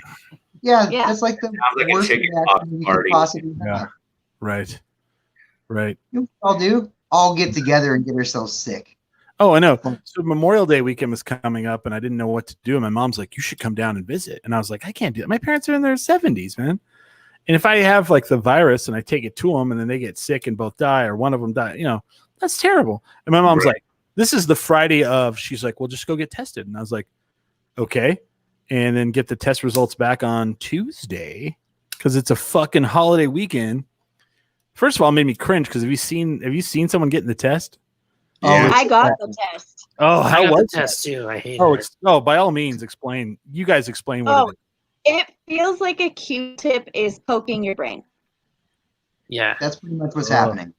I have a lot of nose hairs, probably more than Holly, which is hard to do because she got third one year in the alibi for most nose hair. Yeah. But yeah, it's just, the lady's like, she's like, you're not going to sneeze, are you? I was like, no, I was thinking about punching you. She's like, no. Wow. It's like super long, and then they super. Yeah, it just gets way up there, man. Yeah, like I didn't realize my nose was that long. Yeah. If this has ruined one job, it's that guy in the sideshow that nails the nail into his nose. Because everybody's like, yeah, we know how that's done now, man. Ruined. That whole trick is ruined for me now. I didn't think it would fit in my head. Like that, like same thing that Curt said. I didn't know my nose cavity was even that long, and it just feels like it's going forever. It's so annoying. Yeah, awful. For me, they're like, let's put sandpaper on here, and I'd be like, well, what? Oh, it's needed. It's needed. Like, oh, okay, we're gonna go 30 grit here. Okay. I just thought it was funny. But on a Friday, my mom's like, "Oh, get tested," and I was like, "It's not the same day." Yeah. 2 days. And it really, honestly, at this point, it's like a week later. I got tested in the hospital, and they told me it's going to take a few days. So. Oh wow. I feel like Mine was actually pretty quick. I did mine on my birthday, and I had the results back in like 2 days. Okay, 2 days though, right? Yeah. I feel like for me, they'd be like, they'd give it to me, and then I would die, and then they'd send it to me. They're like, "Oh yeah, you have it." Like, no shit, thanks. You know, talk about your all-time backfires. Right? Here it is. I've had it like 14 times, except it's all been allergies. Every day I wake up, I'm like, oh god, shit. You have it. My head's gonna explode. Fucking allergies. I don't know. I'm tired of it. But I'm not too tired of it to go out and. Do you see that shit in Houston where they all went to that swimming pool and there's just hundreds of people? Yeah. Or somebody did that in Missouri too. Done that before there was a virus. What's that? I said I wouldn't have gone to a public pool like that even before the virus. Oh, okay. We caught the back end of that, and I was like, thought there was more. Yeah. Yeah. All right. So, Curt, what was the last show you did at all out? March 15th in Reno. Okay. It was a bad show. Crowd was so annoying. So They're just dumb. So I feel like you're kind of fucked there because you're like, damn it, that was a flat show. I can't wait to get back on stage. And then exactly, yeah, because like I was actually supposed to perform at the Comedy Store a couple nights later, and Comedy Store shut down, so I was like, shit. But yeah, this is one of those shows where you're like, all right, you got to bounce back from that one. That right. And then what's the worst named comedy club that you've ever played? What's that? The worst named comedy club you've ever. The worst named comedy club. Yeah. There's this place in Minnesota called the Minnehaha Comedy Club. That was pretty stupid. I can say that now because they don't book me anymore. Fuck them. Crystalia house. Crystalia. They did. I think they actually shut down, probably because they headlined me there. But yeah, that was a pretty stupid name. Yeah. Minnehaha. Like, I get it. Like, that's the county they're in or whatever, but still. Oh, is that what it is? Yeah, Minnehaha County. I guess it's kind of fun, but it just sounds stupid. You know? I thought it was like because of Benny Hanna or something. No, it was actually the county name. Yeah, it's up by Minneapolis. Oh, wow. Well, it may not be there now. I'm not going to say why. But yeah. Yeah. But that's one I could think of off the top of my head. There's a bunch of dumb names though. Chuckle Hut. Yeah. Knuckleheads. Yeah. There used to be a Knuckleheads in Albuquerque, and that closed down. Yeah, I remember that place. Ugh. I went there with Billy one time because they had Miller High Life on tap. Oh, of course they did. That's why he wanted to go. That was one of our first adventures. He was all High Life. We got to go here. Yeah, we have to go here. And then like a week later, someone got shot outside in the parking lot. It's like a week later. That's a pretty long time. Pretty long time. I always love that about Albuquerque. You'll tell someone a story that used to live here or lives here, and they're like, yeah, man, we were hanging out at the Bert's Tiki Lunch. Oh man, I saw a guy get shot outside. I saw a guy get shot outside. Like in a story, you're like, okay, cool. It's like I was curious in wrestling. A lot of the income that you get comes from merch sales. Yeah. And I don't feel like that's as big of a thing for like a stand-up comic. No, it's huge, man. It's huge. Well, that's the only way you make money. What are some of the things that you feel work well for you, or even what are some of the things you have available now if people wanted to support you? Mouse pads. Like T-shirts are huge. They're kind of a pain in the ass because they're pricey. You know, so you pay all that money up front. And heavy to lug around. Yeah, you got to lug it around, which is also a pain in the ass. Like right before all this stuff happened, I actually ordered 100 shirts. Oh. And then I went to Reno, and they're like, you're not allowed to talk to the audience after the show. So you can't sell shirts. Because of the virus? Because of the virus, yeah. Oh, okay. So, like, we got there on a Tuesday. Like, we sold a couple things Tuesday, and then I think Wednesday is, like, when the NBA shut down and all that shit started happening. Yeah. So they asked us not to talk to the audience after the show and sell stuff. So I've still got a shit ton of those shirts left. I thought you were just like in Reno, they just really don't want you to talk to them out after. Well, that's a rule of mine. Especially it's like right downtown Reno too. Fucking, yeah. I don't know if you've ever been there. It's not good. But yeah, t-shirts are awesome because like the profit on those are usually like $14 a shirt. You guys still do CDs and stuff? Nobody buys like hard copies of CDs anymore. They used to be big too, like CDs and DVDs are really big back in the day. But yeah, people just stream that stuff now. Like I put out an album last year. I didn't even bother making hard copies because I would have lost a ton of money probably. Yeah. But there's other things you could sell too, like little stuff like stickers and bumper stickers and buttons and stuff, you know. And those are usually they're easy to travel with. And do you ever do anything like wacky? Like that's, you know, this is the Curt Fletcher cum towel. I used to sell dirty joke soap. Yeah, a long time ago. You used to sell what? Dirty joke soap. It was called. Oh. So I worked at the comedy club here, Laughs, and the manager there used to make homemade soap. And she's like, "Hey, what if I made you some homemade soap, and then we could design like a wrapper to put around them?" Like, I was like, "Okay, cool." So we did it. Like she had like 4 different flavors for me, and I named them all after different jokes that I had at the time. And then like the packaging was basically like a business card for me, had my website and stuff like that on there.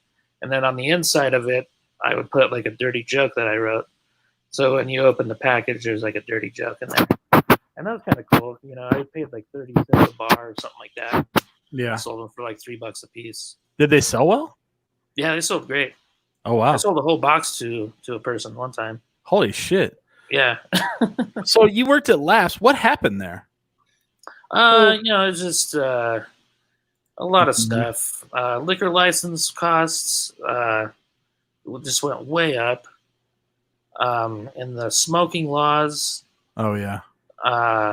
So it seemed like a lot of people were people to go to the casinos for entertainment too, stuff like that. And so I think casino people. Just a lot of the combination of little stuff that just added up. Where it just got too expensive. Yeah.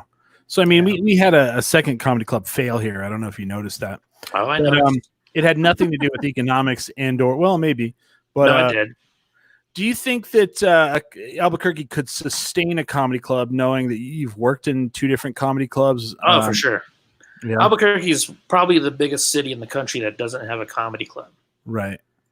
And we have so many people that ask, like, if you do stand-up comedy in Albuquerque, there are so many people that ask after the show, when are we getting a comedy club? Yeah. We just need the right owner to understand where in the city to put it, to not be sexist and or racist. And we really need like investors and things like that. But I think if we got the right owner, we would thrive. I think it needs to be a local owner, not some asset from fucking Texas.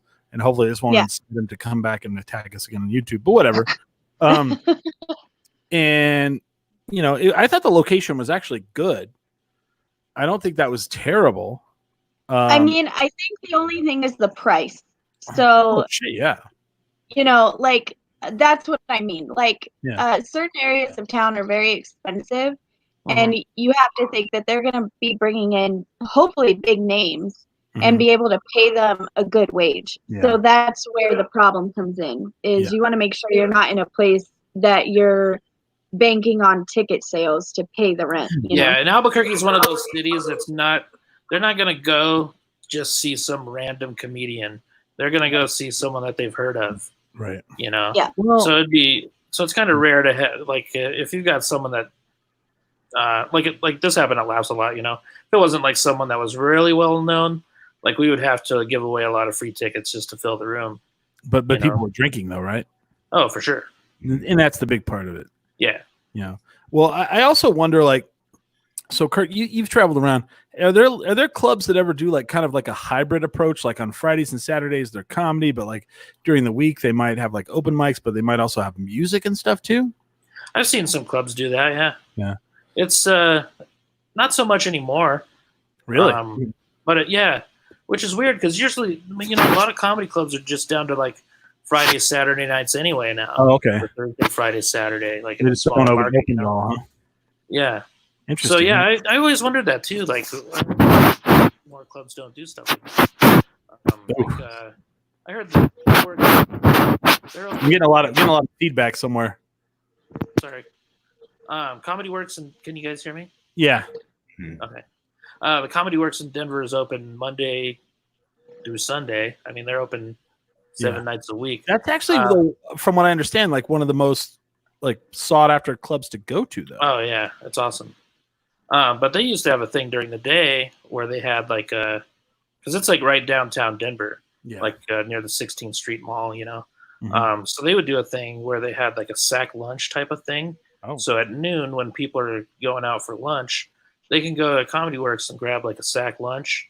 Okay. That they just made whatever, and then there'd be some comedians there just telling jokes while they're having lunch.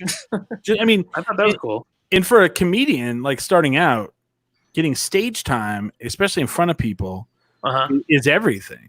Oh yeah, for sure. Like a lot of people who are eating aren't laughing a lot, but it's still, good to get those reps. But if you can make them laugh, it's reps, right? Yeah. Oh, for sure. Timing, reps. Yeah. That's pretty cool. I think, to me, to be honest, I don't think the old Melonios was the best location. Personally, for me, I would have went for the Burt's Tiki Lounge, not the club. Me too. The one on Gold. That's what I was thinking. Because I mean, me and Holly used to run a show there. Yeah. Because I mean, you have that parking across the street. I mean, it's a bank, but people park there no matter what the fuck. Right. And every Sunshine show I've ever been to. That would be my if I was going to do it. That's where I would do it. And it's the right size. Yeah. It is the right size. I mean, I don't know how many chairs you could put in there, though. Yeah, I would probably go for, I might go for something a little bigger than Bert's. You think so? Yeah. Well, I mean, the old art bar is open again. That's true. Oh, yeah. That place. That place is just cursed or something. I don't know. Yeah. I have to say, I mean, Smiley worked there near the end of the, what was that place called? What was the place you worked at? Wine Dive. Wine Dive. And I liked it. I liked that place, man. I liked going in there. I mean, it was a little pricey, but it was okay. But they were like, haunted. Sure, but where's not in Albuquerque, Yeah. Someone's been shot outside of everywhere, but it's like you have you have that place. The reason why they were like they didn't close per se, they moved because they wanted a full liquor license, and that place is only a beer and wine, and they're like, we're gonna move in with the assault yards. So yeah. Salt yards. I got to get that right. How'd that work out for them, huh? Yeah. Well, not so good now. But yeah, I'm always interested to see, like, well, I mean, honestly, coming out of this whole pandemic thing, it's weird. It's going to be weird to see what's open anyway. Yeah. What's closed down. Yeah, I've already heard of one club that closed down. Here? No, in Plano, Texas, a comedy club. Yeah. Oh, okay. Yeah, so that sucks. And the owner of that club is actually from Albuquerque. He's always telling me to look for spots where he can maybe open a club here. So sometimes I'll look around like in Nob Hill or whatever. That's where he seemed interested in. Oh, really? See, honestly though, I don't know how long you've been here. Nob Hill's like on the rapid decline. Is it? Yeah, bad.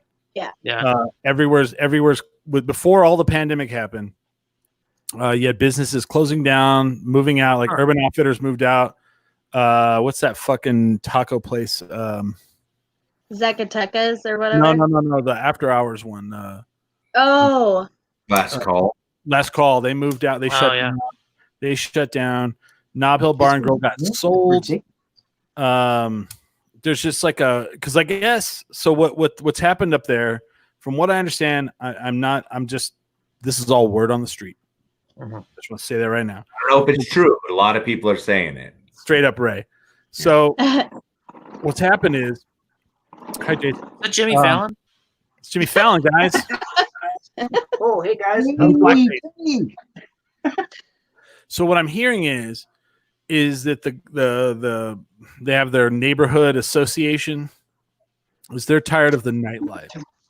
They want less nightlife and more shopping and dinner places. Lame.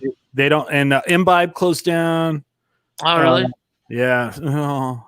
Finally, yeah. Right. And they want to get rid of that late night party crowd. They were like that's what downtown's for. And it's so bad that now all those people are coming downtown, and like there was like a week where like 3 times I saw vomit on the street, and I was just like, really, what the fuck, man? Yeah. And so it's a late night comedy club, Nob Hill, probably they wouldn't even let you do it. Yeah. From what I hear, word on the street. But kind of sad, yeah. Yeah. I don't know. I always thought Nob Hill was perfect for that crowd that I don't hang out with to stay up there in that area, and then our people could hang out down here. Well, but I used to live up in that area, for years. I lived across the street from a tennis court. It was great. Yeah. But yeah, the neighborhood association are mean. Yeah. They're ruthless. They just really want a dinner. They want that shopping dinner crowd, and then go home. Yeah. Don't stay and party and get crazy. And that kid got shot up there. That baseball player or whoever it was from UNM got shot and killed. And that kind of, I don't know if that fast tracked it or started it or what, but oh no, what fast tracked it is when they burnt down the new condo complex there. Well, that was some kid that Fight Club too much. Yeah, but no, that's when the neighborhood association kind of lost their mind. They're all, we don't want anyone up here now. Ah, dude, I forgot about that, dude. What's he saying? What's Royal saying? Royal saying that logo though. Which one? He's probably talking about Hello? our Hello? logo. Holly? We lost her, I think. Rancho. Holly? Hello? I think we lost Holly. Holly, Hello? yeah. You broke up really bad. There you are. We hear you now. Oh, okay. You broke up real I just said I don't know. He's being royal. Oh, okay. Probably talking about our logo. Which one? Yeah, I don't know. The duck? Is he talking about the duck? I don't even know what that means. There's a duck on my screen. Seriously? For real? Yeah. Oh, for StreamYard. No, I bet Yeah. you're talking about the new 10 drink minimum video game logo. Oh my god. Okay. I want to talk about that for a second. Yeah. It's like I love it. Yes. Ray liked it. Mm-hmm. I made it. And so I posted on this is fucking pisses me off. I posted on which it shouldn't, because you put shit out in the world and you expect piece of advice, everyone. When you put art out in the world, expect someone to shit all over it. And then when they don't, good for you. So I put it out in the world, and immediately the first thing someone says is, why? What do you mean, why? Like, is that necessary to say? Yeah, why not? And I that's exactly what I wrote, right? Why not? Sorry. And they're like, oh, you're copying another logo. Yeah, everybody does that shit. It's fun. It's exciting. Sorry. I'm not familiar with the new logo. What's that? I'm not familiar with the new logo. You don't see it?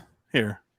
It's behind everyone. Hold on. Not that one. You're not looking at the right one. Jesus Christ, James. There you go. Oh, cool. Yeah. And it's not even our new logo. It's just a fucking another logo. I'm not a parody logo, the same as the WrestleMania one we did. Just good fun little. Yes. The more shit out we have out there, the better off we are. Who cares? Why? Why not? And by the way, Ray, people love the WrestleMania logo. Nice. Oh yeah. I've gotten a lot. I've given out over half of those stickers. Cool. Did you get more stamps? I did. Nice. And I just haven't promoted for people, because I need to get the I don't know how you guys are. I have areas of my life where I get real lazy, and then I'll get all of a sudden I'll watch fucking The Natural or something. And I'm like, oh, I need to make some shit and I need to do some shit. And then I'm all boom, boom, boom, boom, boom, boom, boom, boom, boom, boom, boom, boom. Then I'm like, boom. Yeah. That's how I am. I don't know how you guys are. I'm that same way. Ooh, someone must have got it. I seeded for grass, and I've become quite obsessed with this lawn. Ooh. And now I think that by the end of this, I'm going to be probably like Hank Hill, where I'm just going to be riding my mower and obsessing over my small patch of grass I just put in. You're all, I didn't do this for me. I did this for Albuquerque. Yeah. Yeah. I don't know what it is about that show. It's people hate that show. I love it. Yeah. Yeah. There's things about it. Show. It's great. And then people are like, well, I don't like those kind of people. And I'm like, that's why it's a parody. He's making fun of those people. It's like you didn't get, that's the joke. Yeah. I think in the first season, they meet the neighbor who's like Laotian. Yeah. And they're like, are you Chinese or are you Japanese?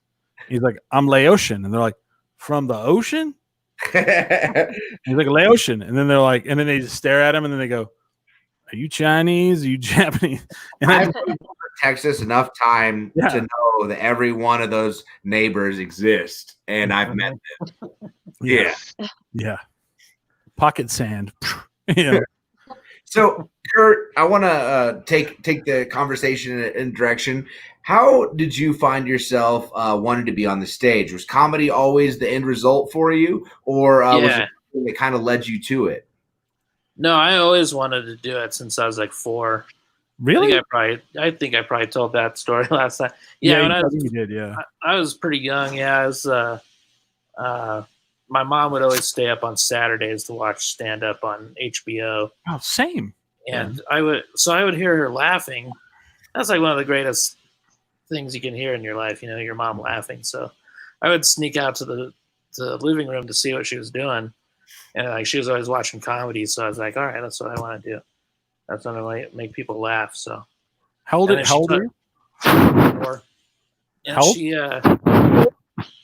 4. Damn, it keeps like messing up right when you say it. Oh, 4. This many. 44? Yeah, so I just always wanted to do it. And then she told me I was leaving one day. She's like, where are you going? And I was like, oh, I'm going to New York. I'm going to live with George Carlin. Oh, wow. Yeah. He was one of the greatest. I mean. Oh, yeah. Well, during the the reason why I was asking how old you are now. Now I'm 40. Okay. I was born in 1980.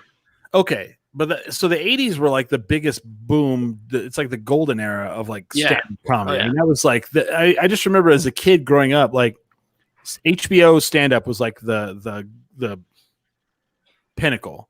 Oh yeah. If you got a HBO half-hour comedy, or whatever, and then later on it was kind of like MTV had some stuff, and Yeah, I think that's where I started a lot to watch was the MTV half-hour thing. I remember seeing Sam Kinison was like one of the first comics.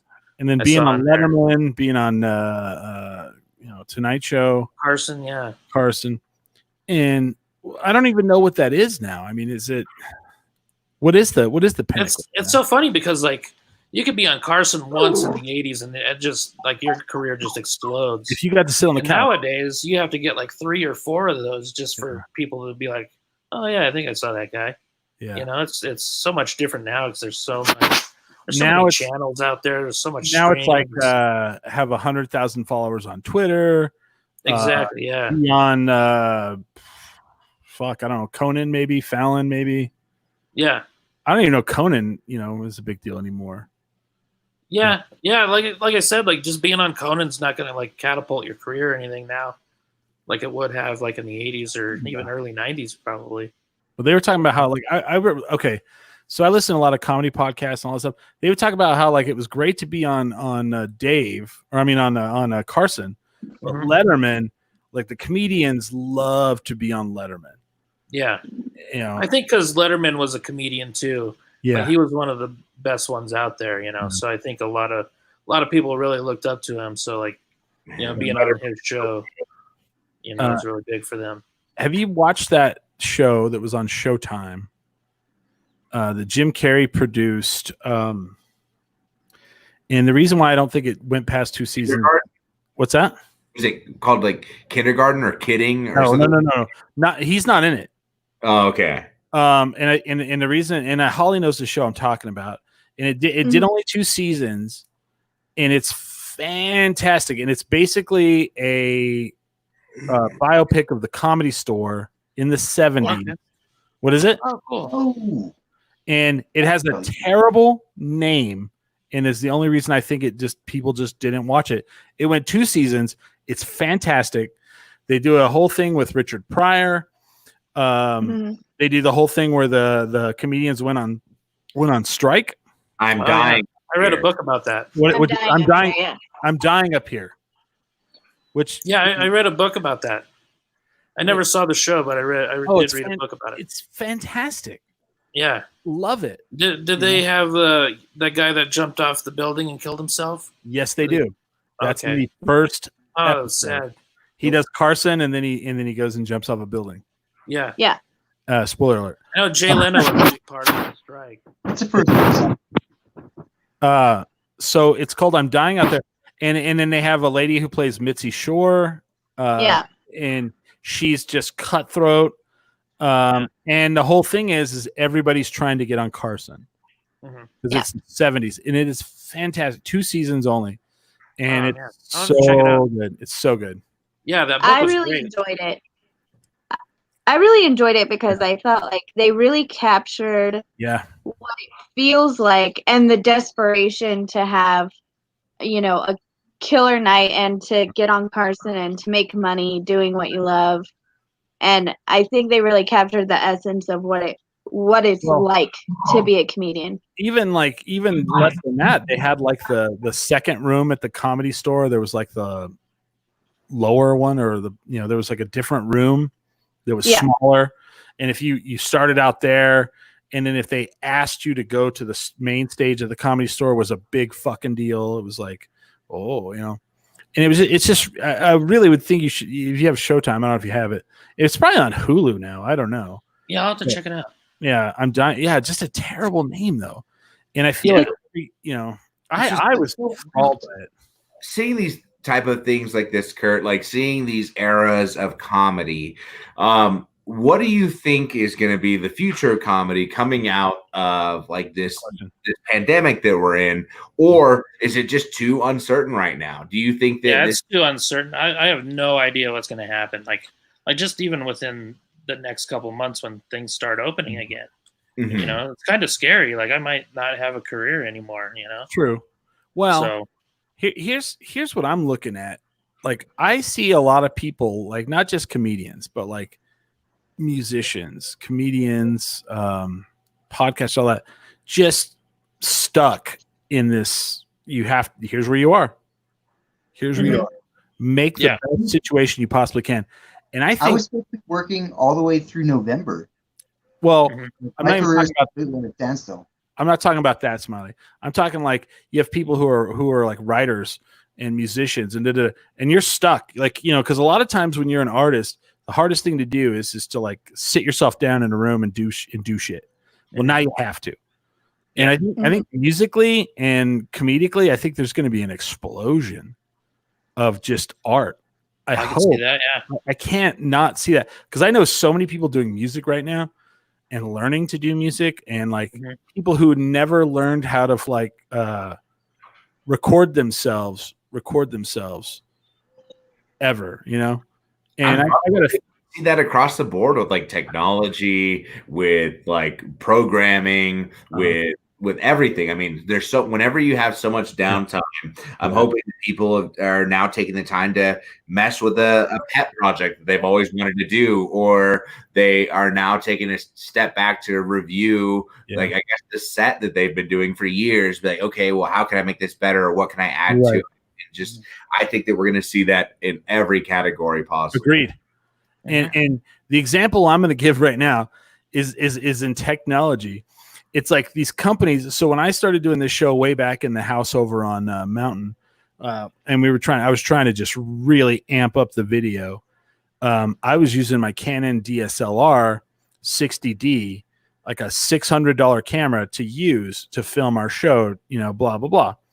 Well, it was really hard. And it was like, they don't make a Canon DSLR to do that.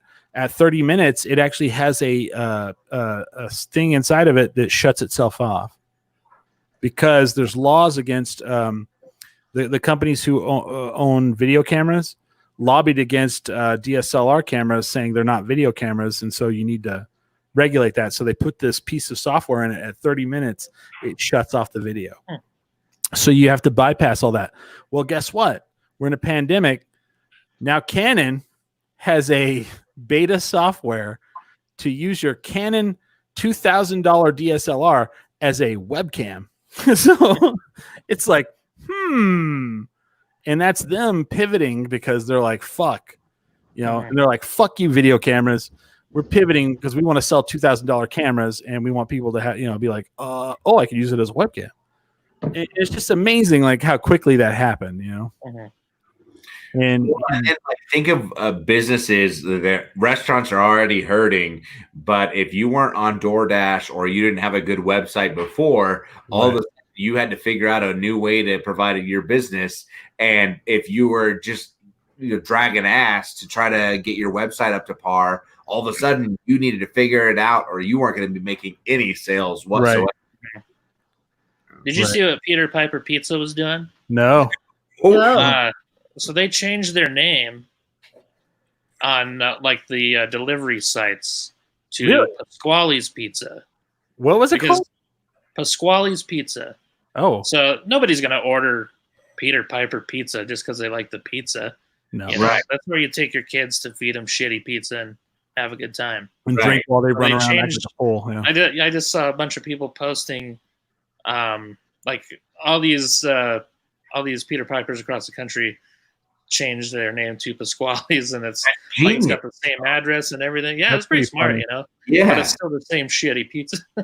And you get it, and you're like, I never heard of this fucking place, but hey, whatever. Yeah. That's too funny. Yeah. Wow. It is a taco place. Remember the tacos that I brought in? Los Primos. Well, their website wasn't up to par. Their social media presence wasn't really strong. And once this happened, it was very difficult to see if they were open. And we've tried to order from them multiple times and haven't been able to get through. And I just imagine that being such a new business that this could be like the last straw for them. But they just hadn't had that part of their business up to date, and to them it wasn't a priority, and here we are now, and it makes all of the difference.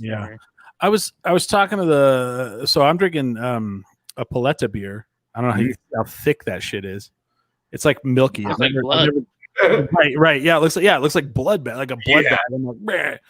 So they've been doing these Paletta beers every week. And you can only buy them at noon on Saturdays, and they've been selling out within like 30 minutes. Oh, wow. Yeah. And they said it's made the difference for them. Like they closed their downtown location for the time being, and they just had the one location. And she was like, yeah, man. She's like, we thought we were going to be struggling, and actually we've been doing pretty good. I was like, damn. Yeah. And who's doing the Paletta beer? Red Door Brewing. Red Door. Okay. And what's the flavor? This one this week was called Black Velvet. And it's they do it every week. Yeah, every week. I don't know how they're doing that. Santa Fe Social Hour, which quickly become my favorite beer. Yeah, I'll tell Bert. I'll be all, hey, Bert, Ray really likes your beer. No, really, the Social Hour is like hands down my favorite beer that they've made. It is so good. It's very good. Social Hour is one of my favorites too. Yeah, I'm drinking Powerade because I can't drink for 3 months. So that's lazy. That's lazy. I got the 7K. Oh dang! So I'm like the outlier here, except for Holly. But I've got the Red Door, and you guys have got this Santa Fe. Are you drinking Curt at all or no? Yeah, I got a chocolate shake from Dairy Queen. Jeez, I'm jealous. People keep talking about chocolate, dude. It is hot Is it hotter earlier this year than it's been, or am I just been inside too long? It's not really that hot though. No, I have my AC on full blast. Yeah. That's got I'm fat and I moved across the room. I'm all oh yeah, that'll do that. Pull up my boob to wipe the sweat away. Oh yeah. Old boob sweat. You gotta love it, What right? are you doing with your quarantine, man? I work out like twice a day now, out of boredom. I put on the quarantine 45. I think that's what the kids are calling it. Yeah. Oh yeah. Oh jeez. The COVID-90. The COVID-90. I put on the COVID-90. Yeah. I put on so much weight it changed my voice. Hey guys. Yeah. The fat's pushing on my vocal cords. Right. What's up, kid? It'd be like the humans in Wall-E by the end of this. Right. I'm so fat I can't hear well. Huh? Hey, I've put on 15 pounds, but I'm pretty sure it's mainly muscle. It's all drug muscle. Yeah. Drug muscle? Yeah. It's just all this strength from tensing his neck. It's like, yeah. People are talking to him and he's like freaking out. So Curt, writing and doing comedy. What have you been doing for pleasure during this downtime? Whoa. I've just been watching a lot of stuff. But I've been working on a screenplay. And I think I like to watch stuff. I like to watch shitty movies just to inspire myself that I can write a better screenplay than that. Sure. What's some of these bad movies that you've watched recently? Benchwarmers 2. Oh man. Oh Dude, God. not even one? Have you seen that?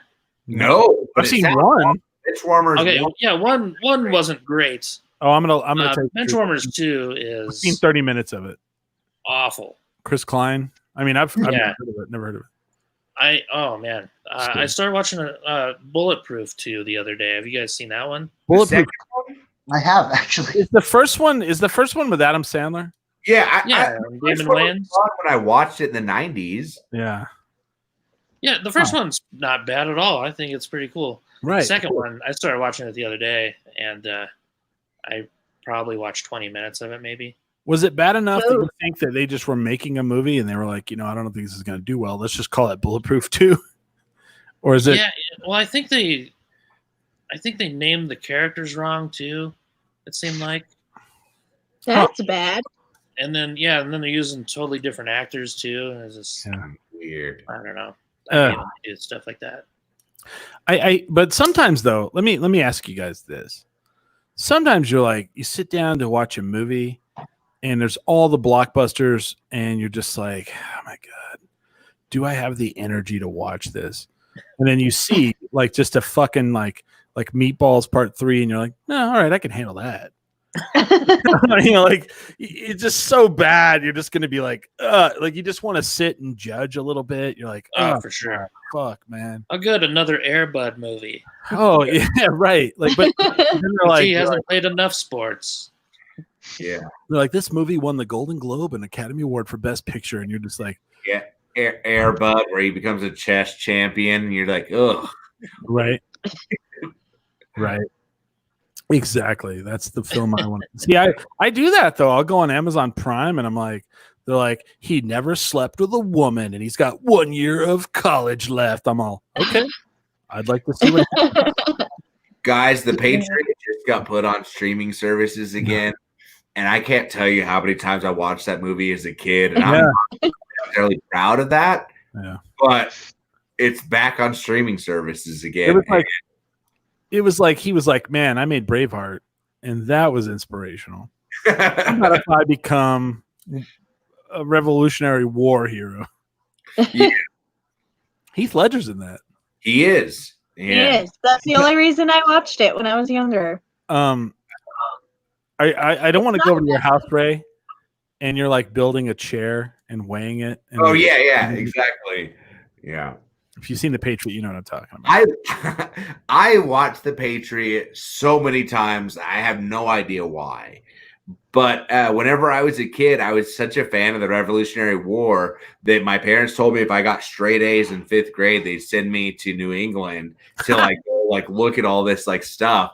And so I got straight A's, and they sent me up there, and I went to battlefields. It's a weird thing from whenever I was 10. Wow. Yeah. This is a great story. Tell more. I want to hear more about this. How did you? I have questions, Ray. I have so many questions. Go ahead. But how did you get into the Revolutionary War, and why were you so interested in it?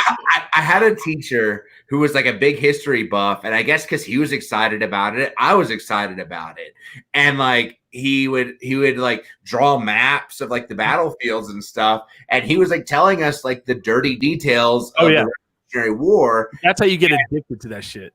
And I love to doodle, so I remember drawing redcoats getting killed, and I remember I had to have a conversation with the teacher of why I drew this of a redcoat guy bleeding to death, and then they're like, "I'm sure your teacher's not teaching you that." And I'm like, he is teaching you that. I don't know if you know this, Ray. I studied when I was going to college. My degree was in history, and a big part of it is that it's you grow up in elementary school and junior high, and they teach you all this bullshit, and then when you finally start hearing the real, they get out of the books that have been censored like crazy, and you start to hear all the real true story stuff, and you hear such and such and such got into a duel, not because they were just mad about policy. One actually said the other one had Negro blood, and that caused, and you're like, oh, and that's that's where you're like, whoa, no way. So I'm kind of like you. I've been to Little Bighorn. I've been to several Civil War battle sites. Right. I have some Civil War musket balls hidden somewhere. I don't know where they are, but my mom has a Civil War musket. that I'm going to inherit when they pass. So the crazy thing is when you're in the South, I was at a couple of Civil War battles, and then we went to like this cemetery where a bunch of like Civil War, like Southern soldiers were buried, and they have this beautiful like fenced in area, several like amazing like what do you call it, monuments, and then you drive out. And in the ditch, there's 4 like graves, and those were Northern soldiers in the ditch. Wow. Jeez, yeah, dude, it's some shit. Looks back on that very differently now. Yeah. It's a Let's weird. hope so. It's a weird thing, but yeah. I don't know. I was a huge fan of the Revolutionary War. Whenever I went up there, I mean, Civil War is pretty cool too. I went to a Civil War reenactment while I was there, and I was super disappointed by it because I was like 10. And, like these guys are like in like their late 40s, like early 50s, and like their knees, their ligaments have definitely taken some damage. So they're not like hitting the ground as hard as I'd like them to. And it's just like really bad acting. And I'm like, man, I want these guys out here just like giving me their all. Like I want Oscar worthy performance. You're not selling right, bro. I'm getting a bunch of hobbyists out here that can't even lift themselves up off the ground. Like I want people over there pretending to get their legs cut off. Like there wasn't like one guy that was just over the top like that. Oh, I wish. Well, there's always that one guy. The cannonball guy. I like for Ray to be out there and he's like the Civil War. They're like, we reenact every Sunday, and he's all nerd. I'm just out there heckling him. Boo! Yeah. You're not dead. Nice sell. Yeah. Nice try. Ray, you never cease to amaze me with the things you're interested in. That is weird. I've been very interested in your grass watch. Yeah. Because this is the first time Hamster and I have had our own backyard with like grass. Mm-hmm. And we have been like watching it turn green. And Hamster has turned into like an old man before my eyes. Just like, don't leave anything on the grass or it won't get green. And it took me so long to get this grass green. Yeah. I hope you walk. I just want you to walk outside one day and he pulls out a pocket watch and he's all, yep, storms are coming. Yeah. That's what I was like yesterday. I was like, oh, it's going to rain. I was like, no, don't need to water the grass tonight. It's going to get a good watering. Oh, that's Jason too. Like we have a sprinkler system and he's obsessed with it. Oh. And so he'll come out here at his specific time. That's why he was out here earlier and he couldn't water because I'm doing this. That's what I'm doing when we end here. It's watering time. Watering time. Yep. Not sell grass. We're at the end of the show. I want to thank the people. So I did it's weird looking through the statistics and all that stuff. I did a Q&A show the other day, and man, it got a lot of downloads. So if you guys like the Q&A thing, by all means, send in questions, and I'll do another one, or Holly will, or whoever will. I really enjoyed it. I got 3 questions, and I answered them in only an hour and a half. it's like wow. I can answer 3 questions. It's going to take me an hour and a half to do so, but I will. And people really respond. Like I got a lot of downloads. So if you guys want more of those, ask questions, and I'll answer them. I mean, or whoever. If you want someone specific answer, we'll I'll send them to them and see if they'll answer that stuff. But you guys, what do you got? What do you guys got to promote? Who wants to go first? Curt? Smiley, you go ahead. Or Smiley goes first. Okay. Okay. As per usual, look for me on the second season of Midnight Texas. It's on Hulu and NBC. Look for me on Daybreak on Netflix. I'm on a bunch of stuff on NBC, but just not featured. Cool. So you can have fun looking for me on those things. Holly, go next. I don't really have any shows, obviously, to promote. I know, it's crazy. For some reason, I'm not getting booked right now. But you can follow me on Instagram, TikTok, and Twitter at Hollybird Comedy. And pretty soon, Hamster and I will have new episodes of our podcast, Bad Advice Saves the World. So thanks to Chris for helping us out. And that's all I got. Ray?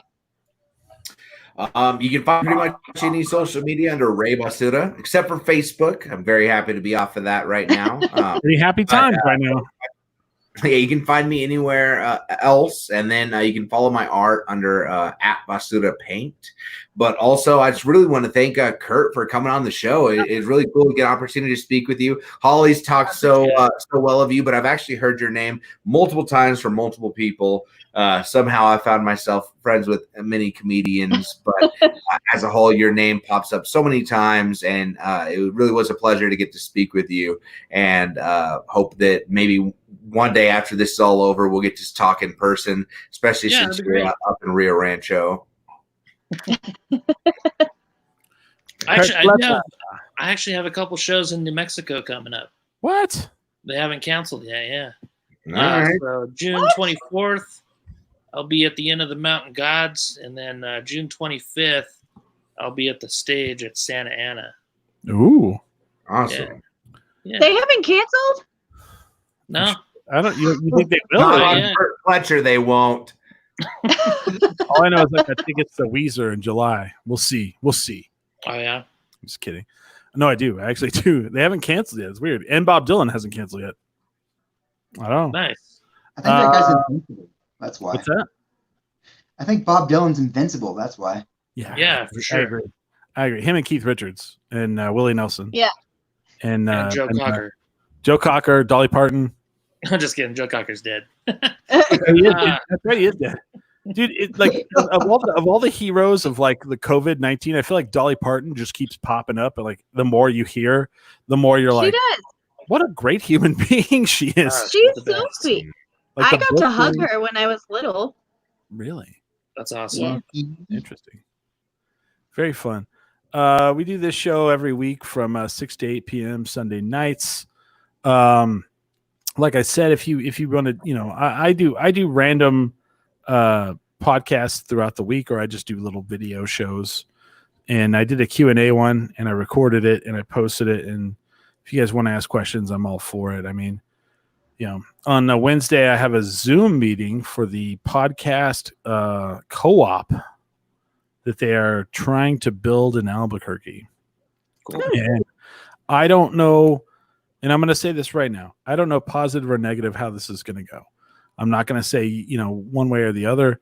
I've been up 14 years in July. July is our 14th year anniversary. And in 14 years, I've seen lots of things try to start. Holly knows that. James knows that. And I'm anxious to see where this goes. And I want to say they didn't ask me. I asked to be a part of it because if you're going to do something in podcasting in New Mexico, I kind of feel like I should have some sort of, word in it. Maybe I shouldn't. Maybe I don't know. Who knows? But I just want to see. I just want to see what's going on. I want to, So if you're interested in podcasting and don't want to have equipment, it seems, this may be the way to go for you. And we'll see. We'll see about that. I'll kind of let you guys know. I'll come back and be like, hey, this is what's going on. But, I'm always excited about something new. And if people want to make art, like all I got to say about this is this. People always ask, how do I do this? What equipment should I use? Blah, blah, blah. And for me, it's like, like Holly, Holly's doing a podcast and she didn't even ask. She just went and did it. And she's trying the best she can to make the product that she can. And the equipment is key, but it's not the most, it's the idea, it's the work ethic. And if you don't have the work ethic, don't even do it. If you don't want to do this week in and week out or 2 times a month, what's the point? Right.